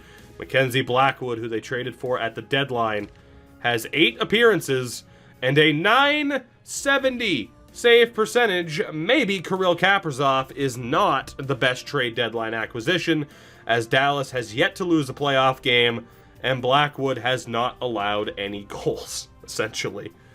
Ridiculous. It's Kaprizov against Blackwood. Who is the best trade deadline acquisition? Time will tell. Dallas lets go of Ottinger. They lose Ben Bishop, bring in Blackwood at the deadline, and he's an absolute monster. So, they're 8-0. Let's see how this goes. If any team, though, has the offense to light up Mackenzie Blackwood, it's us. It's just whether or not we do. We need McDavid to start scoring. We need Draisaitl to start scoring. End of story. First period. And we do get the opening goal, and it is Leon Draisaitl. Thank God. We only had 4 shots that period, completely outplayed. But Draisaitl's first goal of the playoffs is the difference maker thus far here through the opening 20 minutes. Second period, and there's Ryan O'Reilly. Not quite Connor McDavid, but we are up 2-0. Much closer in terms of total shots, and a 2-0 lead is on the board. Draisaitl and O'Reilly. As we go to the third period, an insurance goal would be great. Not that I don't have faith in Thatcher Demko, who has proven to be the proper signing. That said, Jake Ottinger is still in the playoffs on Ottawa in the conference final. It could be Demko versus Ottinger if we can get past Dallas. We kill off that penalty. Thatcher Demko with the shutout. 27 saves. Leon Draisaitl, the game-winning goal. And we take game 1. We hand Dallas their first loss of the postseason. Well done. Demko, the big free agent signing. Draisaitl, one of the key pieces. And O'Reilly, a big-time trade deadline acquisition alongside Kaprizov. Perfect game. Perfect game for us to start this series. And we're going to jump right into game 2. Not going to make any changes just yet. Hopefully we can carry that momentum through to the second game. Here we go. First period is scoreless. 9 shots apiece. Second period, very much not scoreless. Jason Robertson scores 27 seconds in. Draisaitl scores again. Sagan responds to restore the lead. And PK Subban gets what I believe was his first goal of the postseason. It might not have been. But regardless, he ties it. Dallas has the edge in shots, but we are tied at 2 goals apiece. The good news is we've been getting the Blackwood, but we need to do it at least one more time. Third period, and there's Penner, his first goal since the first round, if I'm not mistaken. And Kirill Kaprizov makes it 4, as I'm desperate to say that Connor McDavid needs to score to have that, to have that little turnaround and to give us a little bit of insurance. Maybe he doesn't, as we defend home ice and take both games at home to start this series. 4 different goal scorers in Draisaitl, Subban, Penner, and Kaprizov. Demko, 2 goals allowed through 2 games. He has been lights out. Kaprizov with a 3-point night as the series heads to Dallas. We are 2 wins away. We are 2 wins away from a Stanley Cup Final matchup against either Tampa or Ottawa. And right now, it is Tampa with a 2-0 series lead on the Sens. Gotta check this. Does Connor McDavid have a point? He has 2 points in 2 games. still without a goal. Is he our only forward without a goal? That's the real question. Okay, Yamamoto doesn't have one either. Yamamoto is still struggling, too.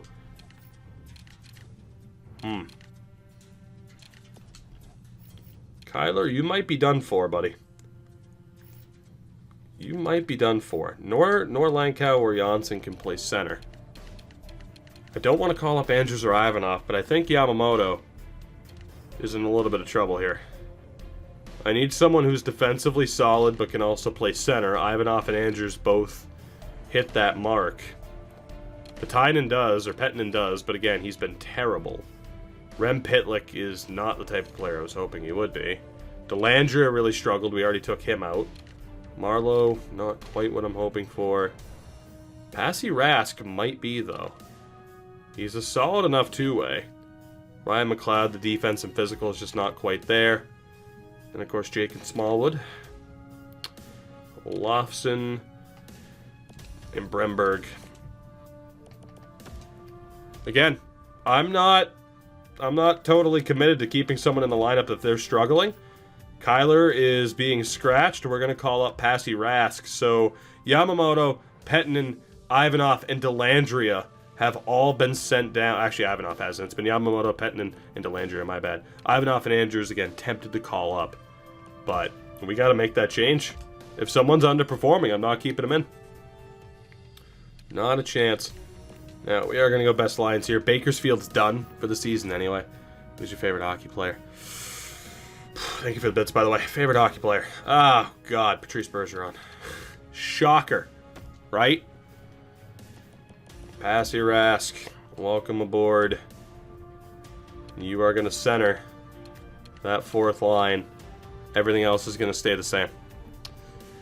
Everything else is going to stay the same. Game 3 in Dallas. See what we can do. See what we can do. First period. And we get the goal. It's Kirill Kaprizov again. An absolute cheat code. Second period. And the Stars tie it. John Klingberg. They have the slight edge in shots. We're tied at 1. As we go to the third period, will we walk away from this game with a 3-0 series lead, or will the Stars be back in it? They killed off a power play early. We are in desperate need of scoring. Connor McDavid, the sky is falling. The end of the world is upon us. Connor McDavid has scored a goal for the first time this postseason. Is that enough to get the win? It is. Connor McDavid. The lights are falling. It's all going to hell. I told you. It's going to end. We're all going to die. Connor McDavid scores a goal. Can you believe it? Slow clap, ladies and gentlemen. Connor McDavid. Connor McDavid. $12 million a year or whatever the hell it is. Connor McDavid. Way to go, Connor. You finally did it. Connor McDavid scores a goal. Can you believe it? Wow. Beautiful. A 3-0 series lead. The Stars entered this series without losing a game. We have won 3 straight. Thatcher Demko, a 32-save effort. The 1 goal allowed. McDavid with a 2-point effort. Again, starts on the first line. Obviously, to begin the playoffs against Anaheim, gets dropped. We bump him back up in the second round. He gets dropped. We bump him back up in the third round, praying he would start performing like he should be. And he finally is. The third time was indeed the charm. Tampa has a 2-1 series lead on Ottawa. We'll see what Jake Ottinger can do. But Thatcher Demko is 1 win away from a cup final in his first season here in Edmonton. Damn. Whew. Game 4. We're jumping right into it. We had trouble closing out the Ducks. Had no trouble closing out the Sharks. What can we do here? Game 4. A chance to end this series against the Dallas Stars. First period is scoreless. We crushed them in shots. Second period is not scoreless. It is Jay O'Brien who continues his strong postseason effort. 25 shots to 10. We are 20 minutes away from the Stanley Cup Final. Can we get the job done is the question. Power play for the Stars is killed off. Power play chance for the Oilers is also killed off. 7 minutes left. Can Thatcher Demko shut the door and send the Oilers to the Cup Final for the first time since 2006? Ryan O'Reilly, the empty netter. The Oilers survive again from a 3-1 lead evaporating against Anaheim. We sweep San Jose. We sweep the previously undefeated Dallas Stars. 23 save shutout for Thatcher Demko. The Edmonton Oilers are going to the Stanley Cup Final to take on either Tampa or Ottawa, and Tampa is 1 game away. Will Jake Ottinger shut the door and lead Ottawa to the final, or will the Tampa Bay Lightning punch their ticket? Their 5th game happens right here and right now, and Ottawa won it. The Sens are still alive. Who's it gonna be? It is Tampa. Edmonton and Tampa in the Cup Final. In before we get Game 6 to like Calgary. We have home ice advantage, of course. We will be playing the Lightning in the Cup Final. Thatcher Demko, Kirill Kaprizov leading the way. Demko deserves the spotlight here. 953. Jacob, thank you for the follow. A 953 save percentage. Again, you guys voted in the last offseason to sign him instead of Jake Ottinger. Demko gets the job done. Ottinger falls in the conference final. Beautiful. Defensively, McAvoy 2 points, but a +6. Seth Jones 7 points and a +7. I mean, they both play at least, just about 25 minutes a game. Jones is over the 25-minute mark. Subban 4 points and a +10, averages 20 minutes a game. Barry 4 points and a +8, which is beautiful. Andrew Chuck and Clefbaum haven't done much, but they haven't been extremely detrimental to Tooch. Thank you for the follow. Demko's at starter potential because he's 27. So whenever a player goes over the age of 26, it locks them into what potential they actually are based on their overall. Demko is more of a starter rather than elite. Speaking of elite, Kirill Kaprizov, 13 goals, 6 assists in 15 games. He is a +13. Absolute monster. Connor McDavid, it's still not great, but he's finally scored a goal, 8 points in 15 games. And Puljujarvi nearly at a point a game with 13 assists in 15 games. He's a +12, which is just absolutely insane. Second line, Draisaitl, 13 points in 15 games at a +10. Should probably still be our top line center based off of point production. Whereas Ryan O'Reilly has 8 points and a +2. Ralph Penner, 10 points and a +7. Dunno, it happens literally every single time. Literally every single time. The third line, Kayumov, 5 points in 15 games, 7 points for Jay O'Brien, 5 points for Nick Suzuki.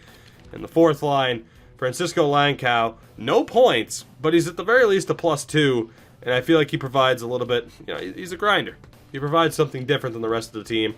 Passy Rask, same thing. I'm not expecting points from you at this point. You're not a point producer. You're more of a two-way shutdown guy at this point. Point. And Ole Janssen, 1 point in as many games, 6. He is a +1.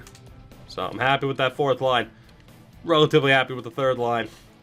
Just the big question is whether or not McDavid were to get dropped, but he did score a goal. The backup plan is to bump Draisaitl back up, for sure.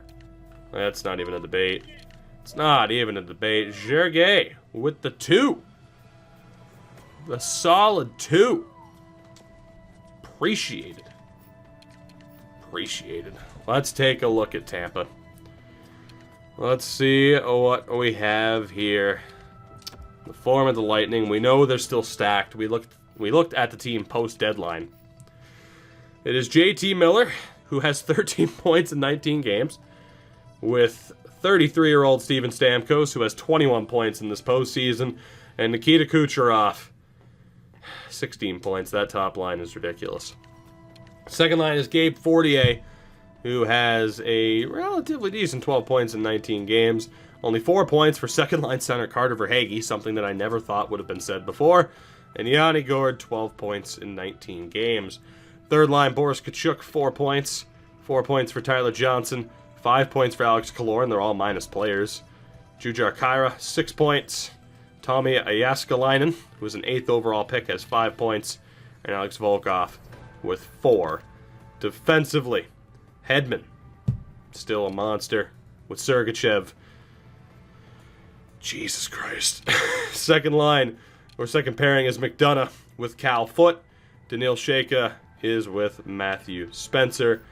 The goaltender is Andrei Vasilevsky. Minnie, I will not take that bold-faced lie from you. So no emote spam necessary, but thank you for the resub. Vasi with a 935 save percentage in this postseason. So in goal, on paper, they have the advantage. Demko, though, has outperformed Vasilevsky. On defense, on paper, we have the advantage, but Mikhail Sergachev has more points than the rest of our defensemen combined. And offensively, it's tough to say. It's tough to say. Oh, God. Stanley Cup Final against Tampa. Just, get a little bit of a stretch going before this. We're going to need it. We are going to need it. I'm too powerful to spam from here regardless. Well, I did berate them a lot. So, that might have something to do with it. Oh, boy.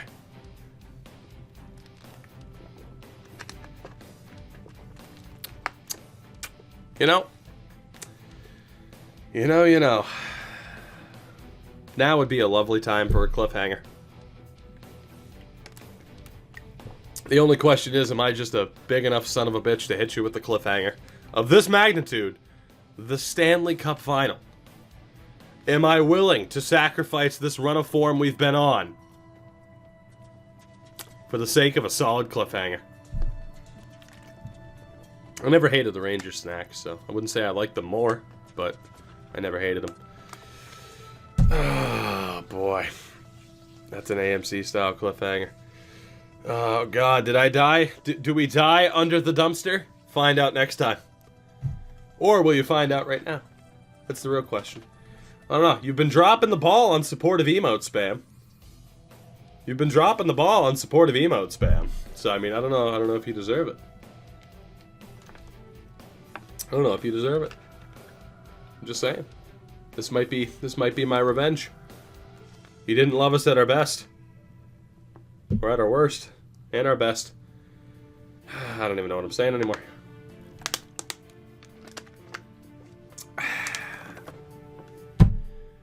Oh, boy. Let's just get another stretch in there. Because cliffhangers...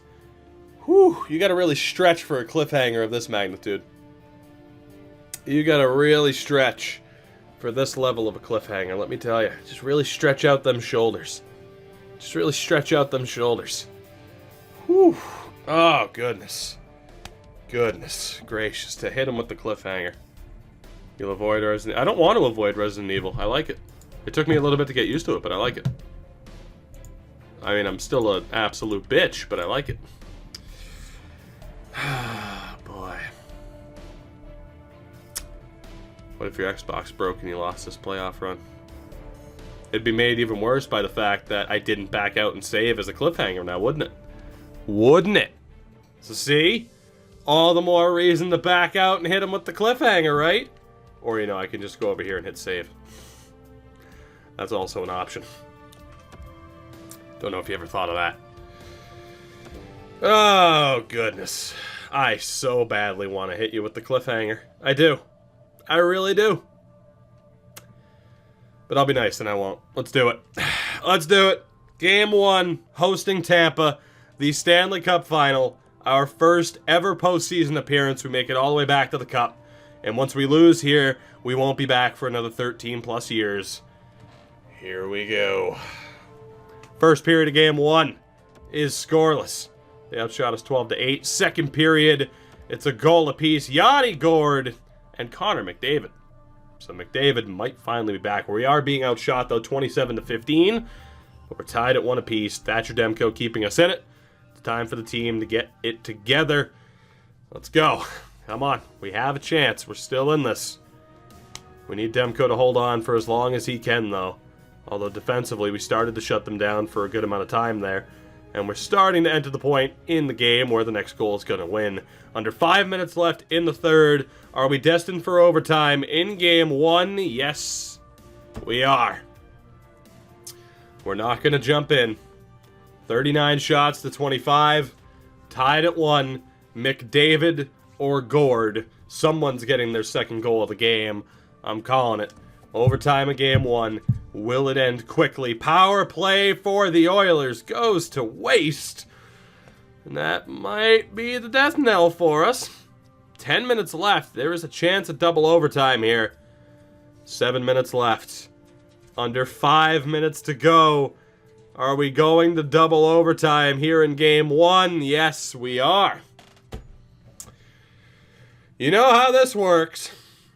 It's going to end very, very quickly. Usually 5 seconds or less.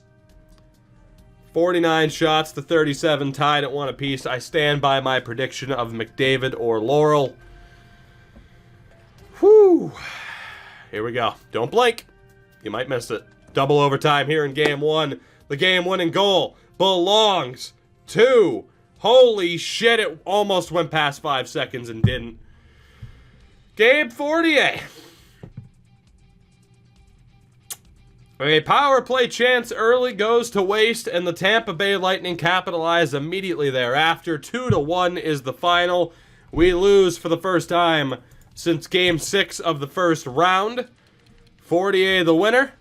Demko's unhuman effort goes to waste, as we just could not solve Andrei Vasilevsky. And the Lightning take game 1 on the road. In what could be a bad sign of things to come. We will keep the team the same. Maybe we should have cliffhangered, huh? Game 2. No need to make changes. We'll just see what they can do. Is there a better performance here? We can't afford to lose both games at home, though. First period. Tampa has a 2-1 lead. Draisaitl gets the opening goal. Kucherov and Johnson respond. 2-1 in favor of the Lightning. Second period is scoreless. We are trailing heading into the third. Bora, what's going on, buddy? Third period. Here in game 2, power play chance. And again, we cannot capitalize. Another power play chance. This time we do. It's Leon Draisaitl. And then Fortier scores immediately after. 3-2 in favor of the Lightning. Under 8 minutes to go. Is there a late goal on the horizon? Or will the Lightning take both games on the road? They will indeed do just that. Fortier has been the difference maker. Tampa takes both games on the road, as we have not been able to solve Andrei Vasilevsky. I will not take Demko's slander. He's the reason why we're here. You spent too long on your cliffhanger. Now we're losing. Well, had we gone with the cliffhanger, we wouldn't be losing at all. You ever think of that? Series shifts to Tampa. And we need something to spark this. We need something to spark this team. Passy Rask has been struggling. And I think that's where the opening is going to come through here. Yeah, Passy Rask has to sit. He's not getting it done. I know I don't expect him to have a good point total, but still. Ivanov, earlier this year, had 15 points. He ended up having 7 points in 17 games once we sent him down. And then Andrews would be the other one that I was considering here. 35 points in 68 games. When in doubt, go full meme. When in doubt, go full meme. Andrew Andrews gets the call up here in the Stanley Cup Final. And we're going to mix things up a little bit. First step, I mean, best lines down in the AHL, that's fine. Andrew Andrews gets the chance. We're going to drop Suzuki, O'Brien, and Kuyumov back to the fourth line. The third line is going to be Langkow, O'Reilly, Janssen, with a second line of McDavid, Andrews, and Penner. And Andrews being on that left-hand side works. So it'll be Kaprizov, Draisaitl, and Puljujarvi. I like the look of this team a little bit more. Defensively, still not getting a ton of points. That third pairing has to be broken up. It's just a matter of how. Because Barry and Subban still have a little bit of solid chemistry there.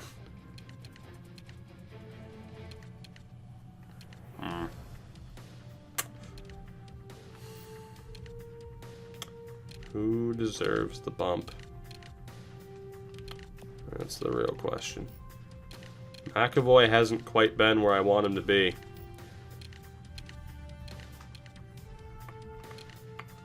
Clefbaum, you've been on this team for a long time. You're getting a pretty damn good chance to showcase here. Clefbaum's going up with Jones. Power play-wise,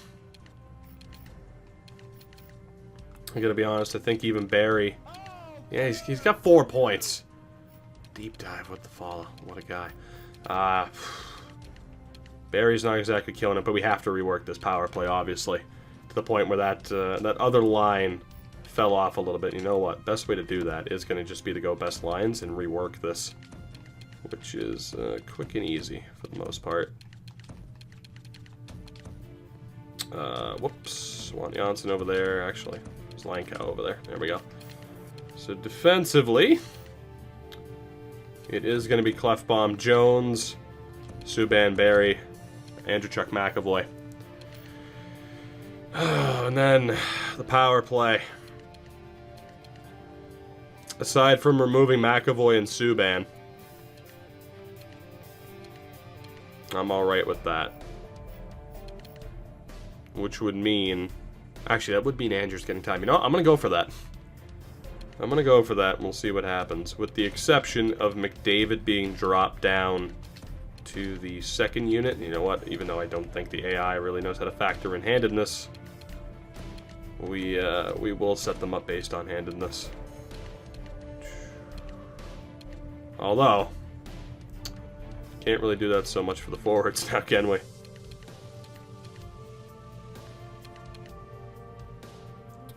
Oh, Charlie, you're getting dropped, man. You haven't done it.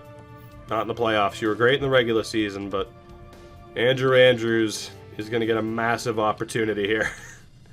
We're actually going to have PK play forward for the sake of his 1T. And that's the way to do it. Fuck it. Why not? Go for the memes when in doubt. Demko's still over a 950 save percentage. But the big change is there. The third line back down to the fourth line. O'Reilly onto the third line. And Andrew Andrews gets the opportunity. Tampa takes both games on the road to start this series. We are down in Tampa and in desperate need of a win.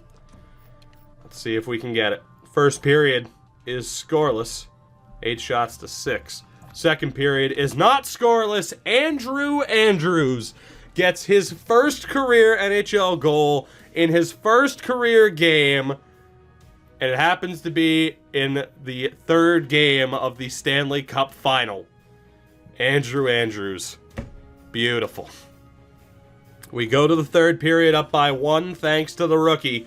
Power play here for the Lightning is killed off. We have a power play of our own that we cannot capitalize on. Puljujarvi strikes. I think that's just his second goal, maybe third of the postseason. We're up by 2 with under 8 minutes remaining. Can we hold on? Can Demko shut the door? 2.5 left.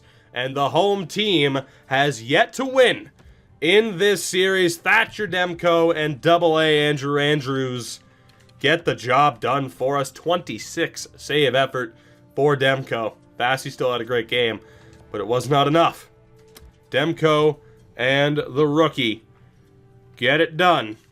We are back in this series. Tampa now up 2-1. And we're going to jump right into Game 4 to hopefully keep up this momentum. Can we tie this series up? Or will Tampa have a chance to win the Cup in Game 5. First period, and it's a 2-goal effort. Ryan O'Reilly and Kirill Kaprizov, the trade deadline acquisitions. 2 goals in 6 minutes and 3 seconds. 6 minutes and 3 seconds apart would be the better way to phrase that. But still, they had the slight edge in shots. We're up 2-0. Second period, the score holds. 18 shots apiece. We are 20 minutes away from tying the series, but it's a bad sign because we have home ice in this series, and nobody has managed to win at home. Tampa looking to change that here with a third period comeback. They have an early power play opportunity, and that goes to waste. Another chance goes to waste. Quick little bit of power play time. Andrews strikes again. 3-0 for the Oilers as the Lightning fail to capitalize on another power play. The Oilers do in kind. Back-to-back shutouts on the road for Thatcher Demko. We are through 4 games in the Stanley Cup Final. The home team has yet to win. Thatcher Demko has rebounded in tremendous fashion. Not that I blame him for the first 2 games. Demko, O'Reilly, Kaprizov. Free agent, deadline. Ridiculous. It is a best of 3 from this point onward. And we have home ice advantage, which may prove to be a curse. But if we can break that streak of the home team losing, this might just be ours. No need to make a change to the lineup. We go to Game 5. Back on home ice. Let's do this. A chance at winning 3 straight games. A chance to be the team that has a chance to win the game or to win the cup back in Tampa in Game 6. First period of Game 5. And the Lightning strike for the first time in 2 games technically. Nikita Kucherov with the goal. They also had the slight edge in shots. Second period is scoreless. The offense needs to step up. The defense has done its job, only allowing 15 shots. We go to the third period. Will the curse of home ice live on? We're 5 minutes in and in desperate need of a goal. Connor, Draisaitl, all the big names on this team. 8 minutes left. Can Andrei Vasilevsky hold on? Will the Lightning have the chance? Victor Hedman scores. Vasilevsky responds in kind. Back-to-back shutouts from Thatcher Demko. It's a huge 27-save shutout in Game 5 for Vasilevsky. And the Lightning have the opportunity to win the cup back home in Game 6. Demko was great. The team in front of him had no response. We go to Game 6. The cup is in the building. The Lightning have the chance to win it. The streak will either be broken and the home team will win for the first and only time in this series, or there will be a Game 7 back in Edmonton. This is pretty much the team in its best form. Although, the fourth line has been very ineffective as of late. Kayumov and Suzuki have really dropped off. Jay O'Brien's been okay. But Suzuki and Kayumov haven't put up much in terms of points, and you know what? That's going to be the catalyst for further changes. When in doubt, try to spark something. And we're going with a new fourth line.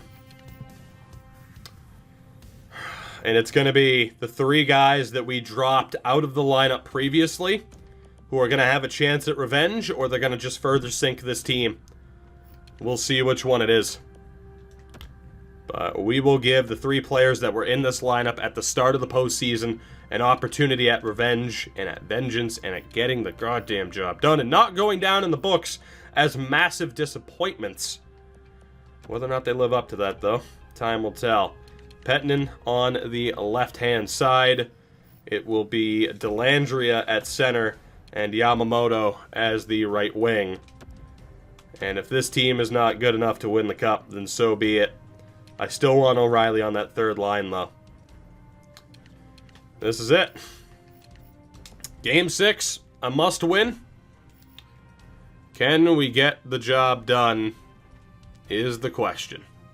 And if we lose this, a lot of questions over the future of the team heading into the next season. We win the President's Trophy.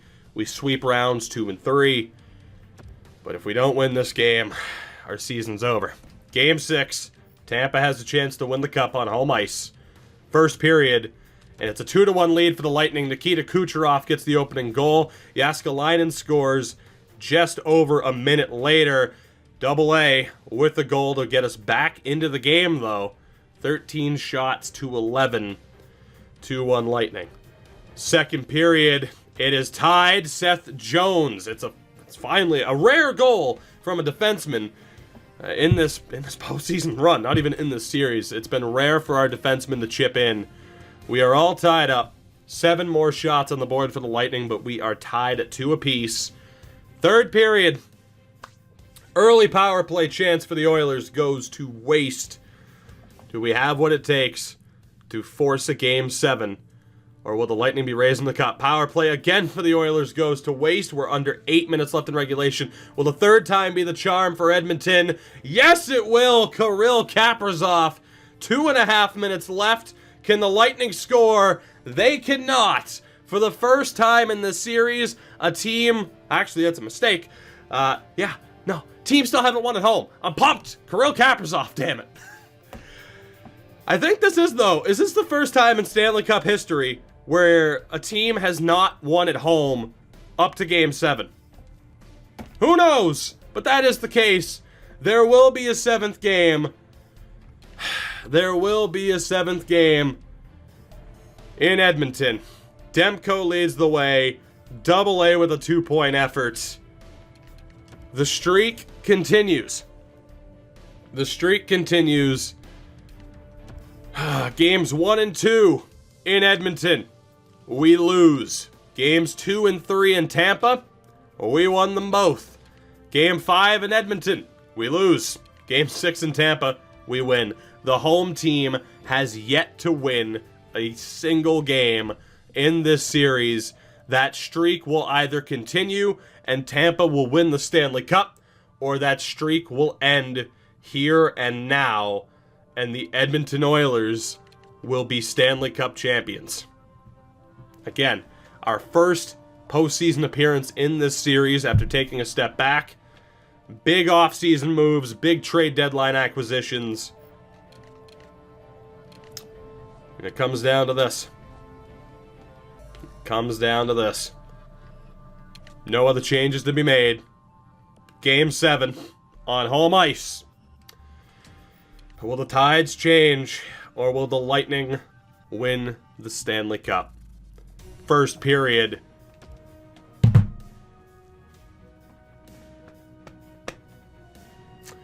Connor McDavid, PK Subban, and AA Andrew Andrews. 3-0 Oilers at the end of the first period. McDavid wakes up. PK with a rare goal from a defenseman. And the man who made his debut in Game 3 of this series, NHL debut in Game 3 of this series, scores. 3 goals on 12 shots past Andrei Vasilevsky. We are 40 minutes away from the Stanley Cup. Will a super team actually get the job done for once, is the question. Second period, we make it 4. Leon Draisaitl. Leon Draisaitl makes it 4. We are 20 minutes away from the Stanley Cup. And unless there is a late surge from the Lightning, this series is over. And it certainly looks like that is the case.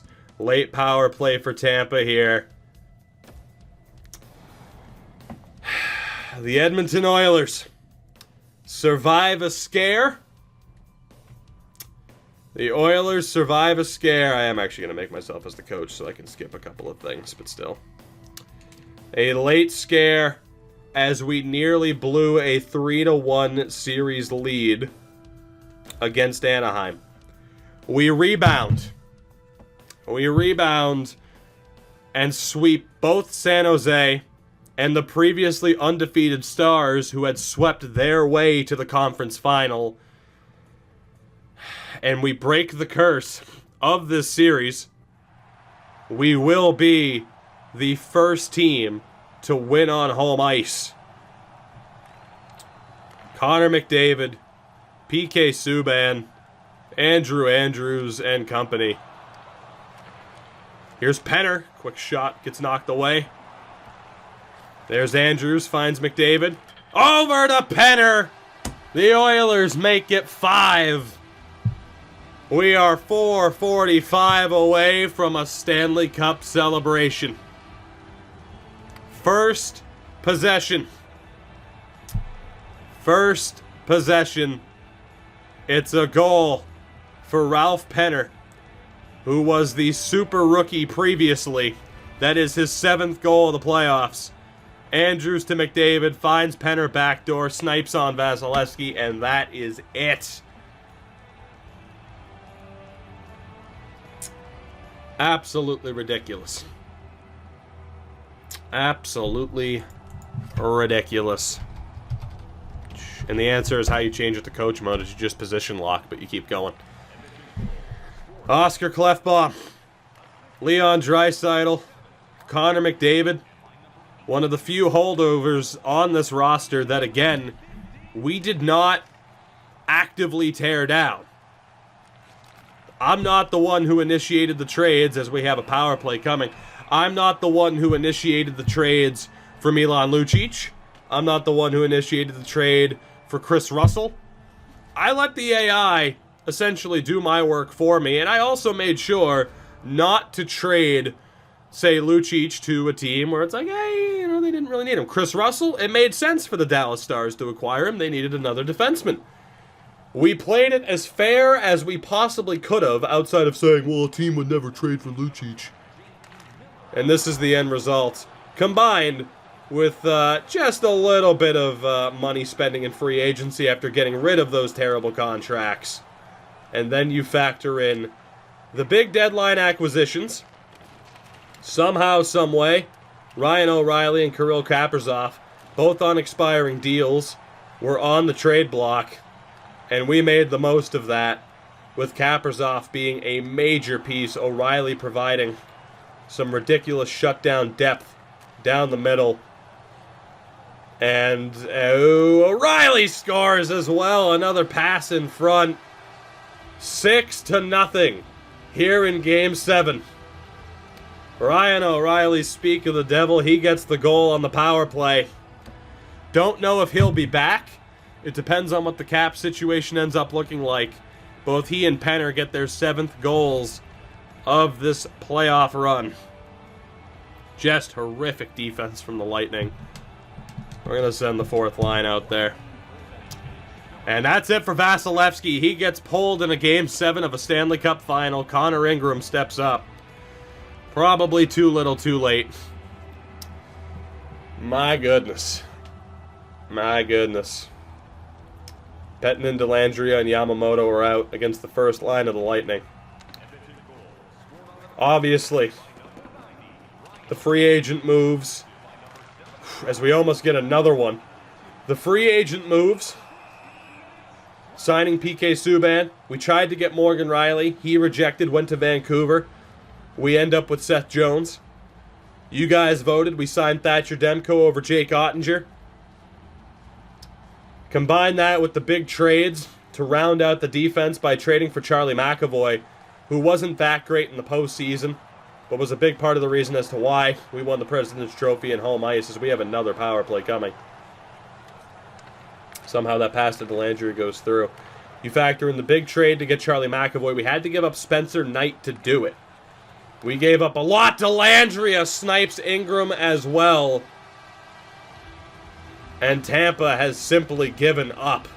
This is the most goals I have ever seen a team score jumping into the sim like this. Regardless of what difficulty it's on, which it should be on Superstar, but regardless of what difficulty it's on, I'm not touching the controller. It comes down, and of course I'm position locked as the coach, it just comes down to how our AI is playing. Ty Dellandrea gets the goal. But you factor in all the moves we made, the major deadline acquisition of Ryan O'Reilly, and then we still get Kirill Kaprizov. And then I think the one thing that might have made the difference more so. And I think you have to agree with that because, again, there is no, like, oh, well, this line has chemistry. That's not a system anymore. It used to be. That's not a system anymore as Tampa would go to the power play. But with that not being a system, we call up the likes of Andrew Andrews, and you look at the immediate impact that he had with the team instantly performing at a higher level the second AA Andrew Squared was called up. 7-0 with 3 minutes left. Ridiculous. And we will be winning the Stanley Cup here in, what, our 5th season? Or our 4th season? I think it's our 4th season in Edmonton. With very little in terms of exploiting the AI. You know, we signed free agents, but we didn't get every single free agent, which isn't surprising. You look at some of these other teams that have, you know, as well, similar AI-created players. We were able to put together a winning team. O'Reilly carries in, just over 2 minutes left. And we're looking at just killing it off. How many more seasons with the Oilers? That's where it could be interesting. That's where it could be interesting.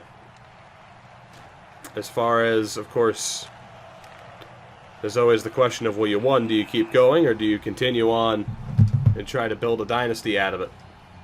Time will tell. Time will tell. There she is. The Stanley Cup. Oh, in Edmonton, no less. Being awarded to the Oilers. Imagine that. Didn't take all that long. Oh, boy. We named this Fixing the Oilers. Undoing the damage that Peter Chiarelli had done. Happened fairly quickly. Langkow tries to tuck it. Ingram makes the save. 1:49 remaining. Kaprizov and Puljujarvi both plus 13s. They are a wonderful tandem together. It's Langkow and Pettinen out there on the kill. 7-0. 7-0. Absolutely ridiculous. The cone was a floor is wet sign that was just happened to be there. McAvoy finds Langkow. Langkow was a strong addition as well. I think having more of a defensive shutdown line might have benefited and might have allowed some of the players to get a little bit more offense in there. In the regular season, it doesn't seem to matter. Players will just score, but it worked out well there. Now a big shot cruising around Boston Harbor, breaking shots and making millions, right? If only. Was everyone in this chat even born when the Oilers last won the Cup? I was not born when the Oilers last won the Cup. So I'm going to guess that goes for the vast majority, and anybody who was is about to feel old. Of course, if they won in 06, it'd be a different story, but, you know, Draisaitl goes to the box as well. Puljujarvi, kill it. I believe in you. 1:07 left. 1:07 left. We get a man out of the box. Puljujarvi dumps it in. It's beautiful. Oh, boy. Pass in front, and Victor Hedman on the pinch. Ruins Demko's shutout on the power play with 47.9 to go. It's the way it happens, though. We'll send out the bottom of the barrel. Fourth line in the third pair. Hedman's 5th goal of the postseason. Unfortunately, ruins Demko's shutout, but what are you going to do? It is 7-1. 35 seconds remaining. There's Fortier, who broke our hearts in overtime in Game 1. Still battling. Cuts in front, saved by Demko. Fortier throws it back on. Dellandrea recovers. McAvoy leads the charge, finds Yamamoto. 17 seconds left. The Edmonton Oilers, our Stanley Cup champions. Looking like a 7-1 final. Big glove save by Demko. 5 seconds left. We'll throw the top lines out there. They deserve to be out there for the celebration. Or not! Accidentally double tapped. Andrew Andrews will be out there with McDavid and Penner. Probably fitting. McDavid wins the draw. Andrews carries it out. That is the Stanley Cup for the Edmonton Oilers. Whew. I don't. He reps Bakersfield. It's fine. I'm not changing a damn thing about Thatcher Demko. He just won a Stanley Cup in his first season. He can wear whatever mask he wants.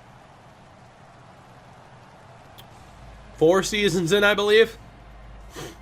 4 seasons in. Mission accomplished. A Stanley Cup in the books. All the free agent moves, all the trades. Ryan O'Reilly was losing his goddamn mind. I think he hit him with the stanky leg.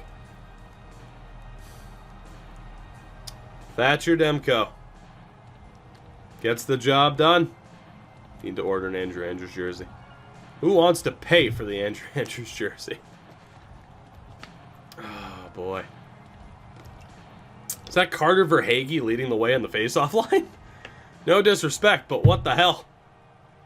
The hell is that? Oh, Calfoot. I'm sorry, buddy. That's alright, though. You won. You'll win eventually.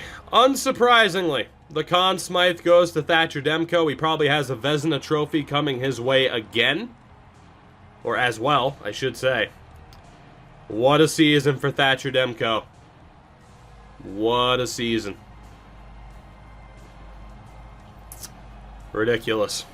The only person that could have possibly taken away the Conn Smythe from Kaprizov. There's Ken Hitchcock. We just gave him a new position. He lost a little bit of weight. PK Subban wins the Stanley Cup. This ridiculous team. Connor McDavid will get his Stanley Cup. His future with the team might be a little bit undecided. But McDavid is here. Started the AA Jersey Fund as McDavid raises the cup in Edmonton. We became the first team in this series to win a game on home ice as Subban gets the cup second, which is very fitting. Subban wins the cup in Edmonton. Montreal would burn to the ground. It would burn to the ground. Charlie McAvoy next was the first big trade that we made. Oh, that would break my heart. That would be painful to look at, but it's beautiful right now. Although McAvoy winning a cup wouldn't be painful. Jesus, Charlie, just go for it. Don't hand it to anybody. Take it back home with you. Never leave. Never drop it. Thatcher Demko gets the cup from Charlie McAvoy. Brings a tear to the eye. Thatcher Demko. The first time I have used Demko in a series since the Vancouver NHL series that we did back on, what, 16? I haven't used Demko in a game in about 4 years. First season with them, we win a cup. That's how it works, man. And Draisaitl's pumped. Beautiful. Demko, 39 saves. Andrews, 4 points. Hat trick of assists. McDavid with a 3-point game as well. The Edmonton Oilers win the Stanley Cup. Oh, God. Catcher, it depends on how long McAvoy's here without winning, which won't be long. That's right. I said I have confidence in my team. We'll take a look at the full stats and everything. We're not getting to the draft tonight. Although, Jesus, it is later than I was hoping it would be. The San Jose Barracuda take home the Calder.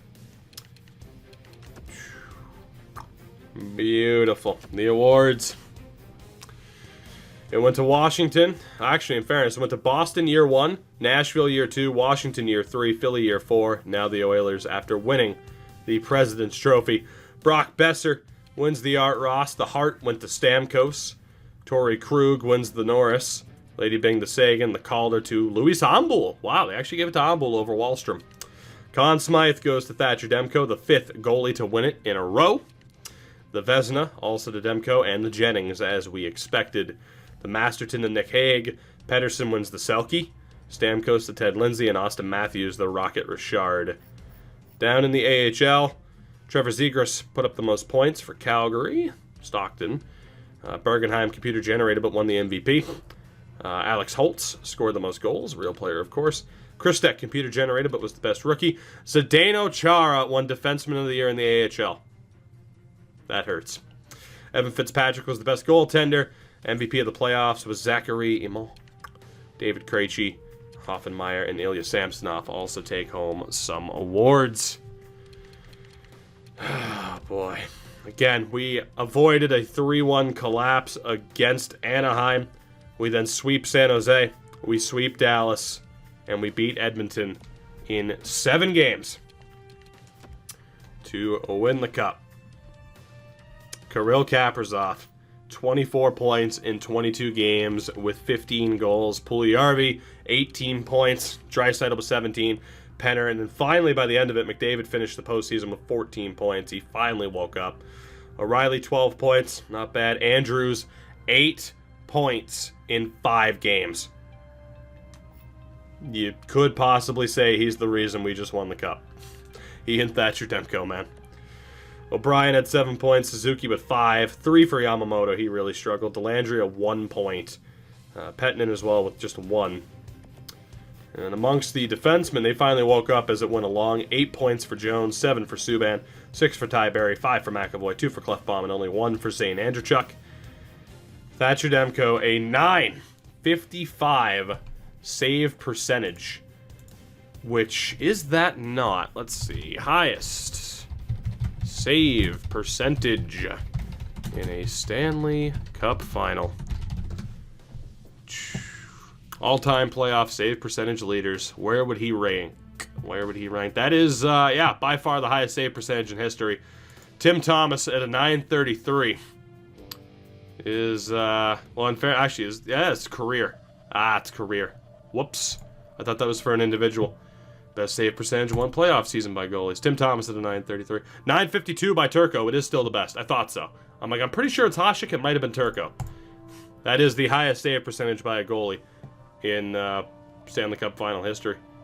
Just, you know, a playoff season. And in fairness, Turco's .952 is just in one round. Jonathan Quick's .946 was the highest for someone who actually made it to the Cup Final. That is tied with J.S. Jaguar in the Ducks run. Crazy. Demko's overall at this point still in 86. He's 27. He is 27. Goalies are indeed overpowered. Very, very much so. Absolutely crazy. And a fine way to end the season. As far as what happens next, I don't know. We'll find out soon.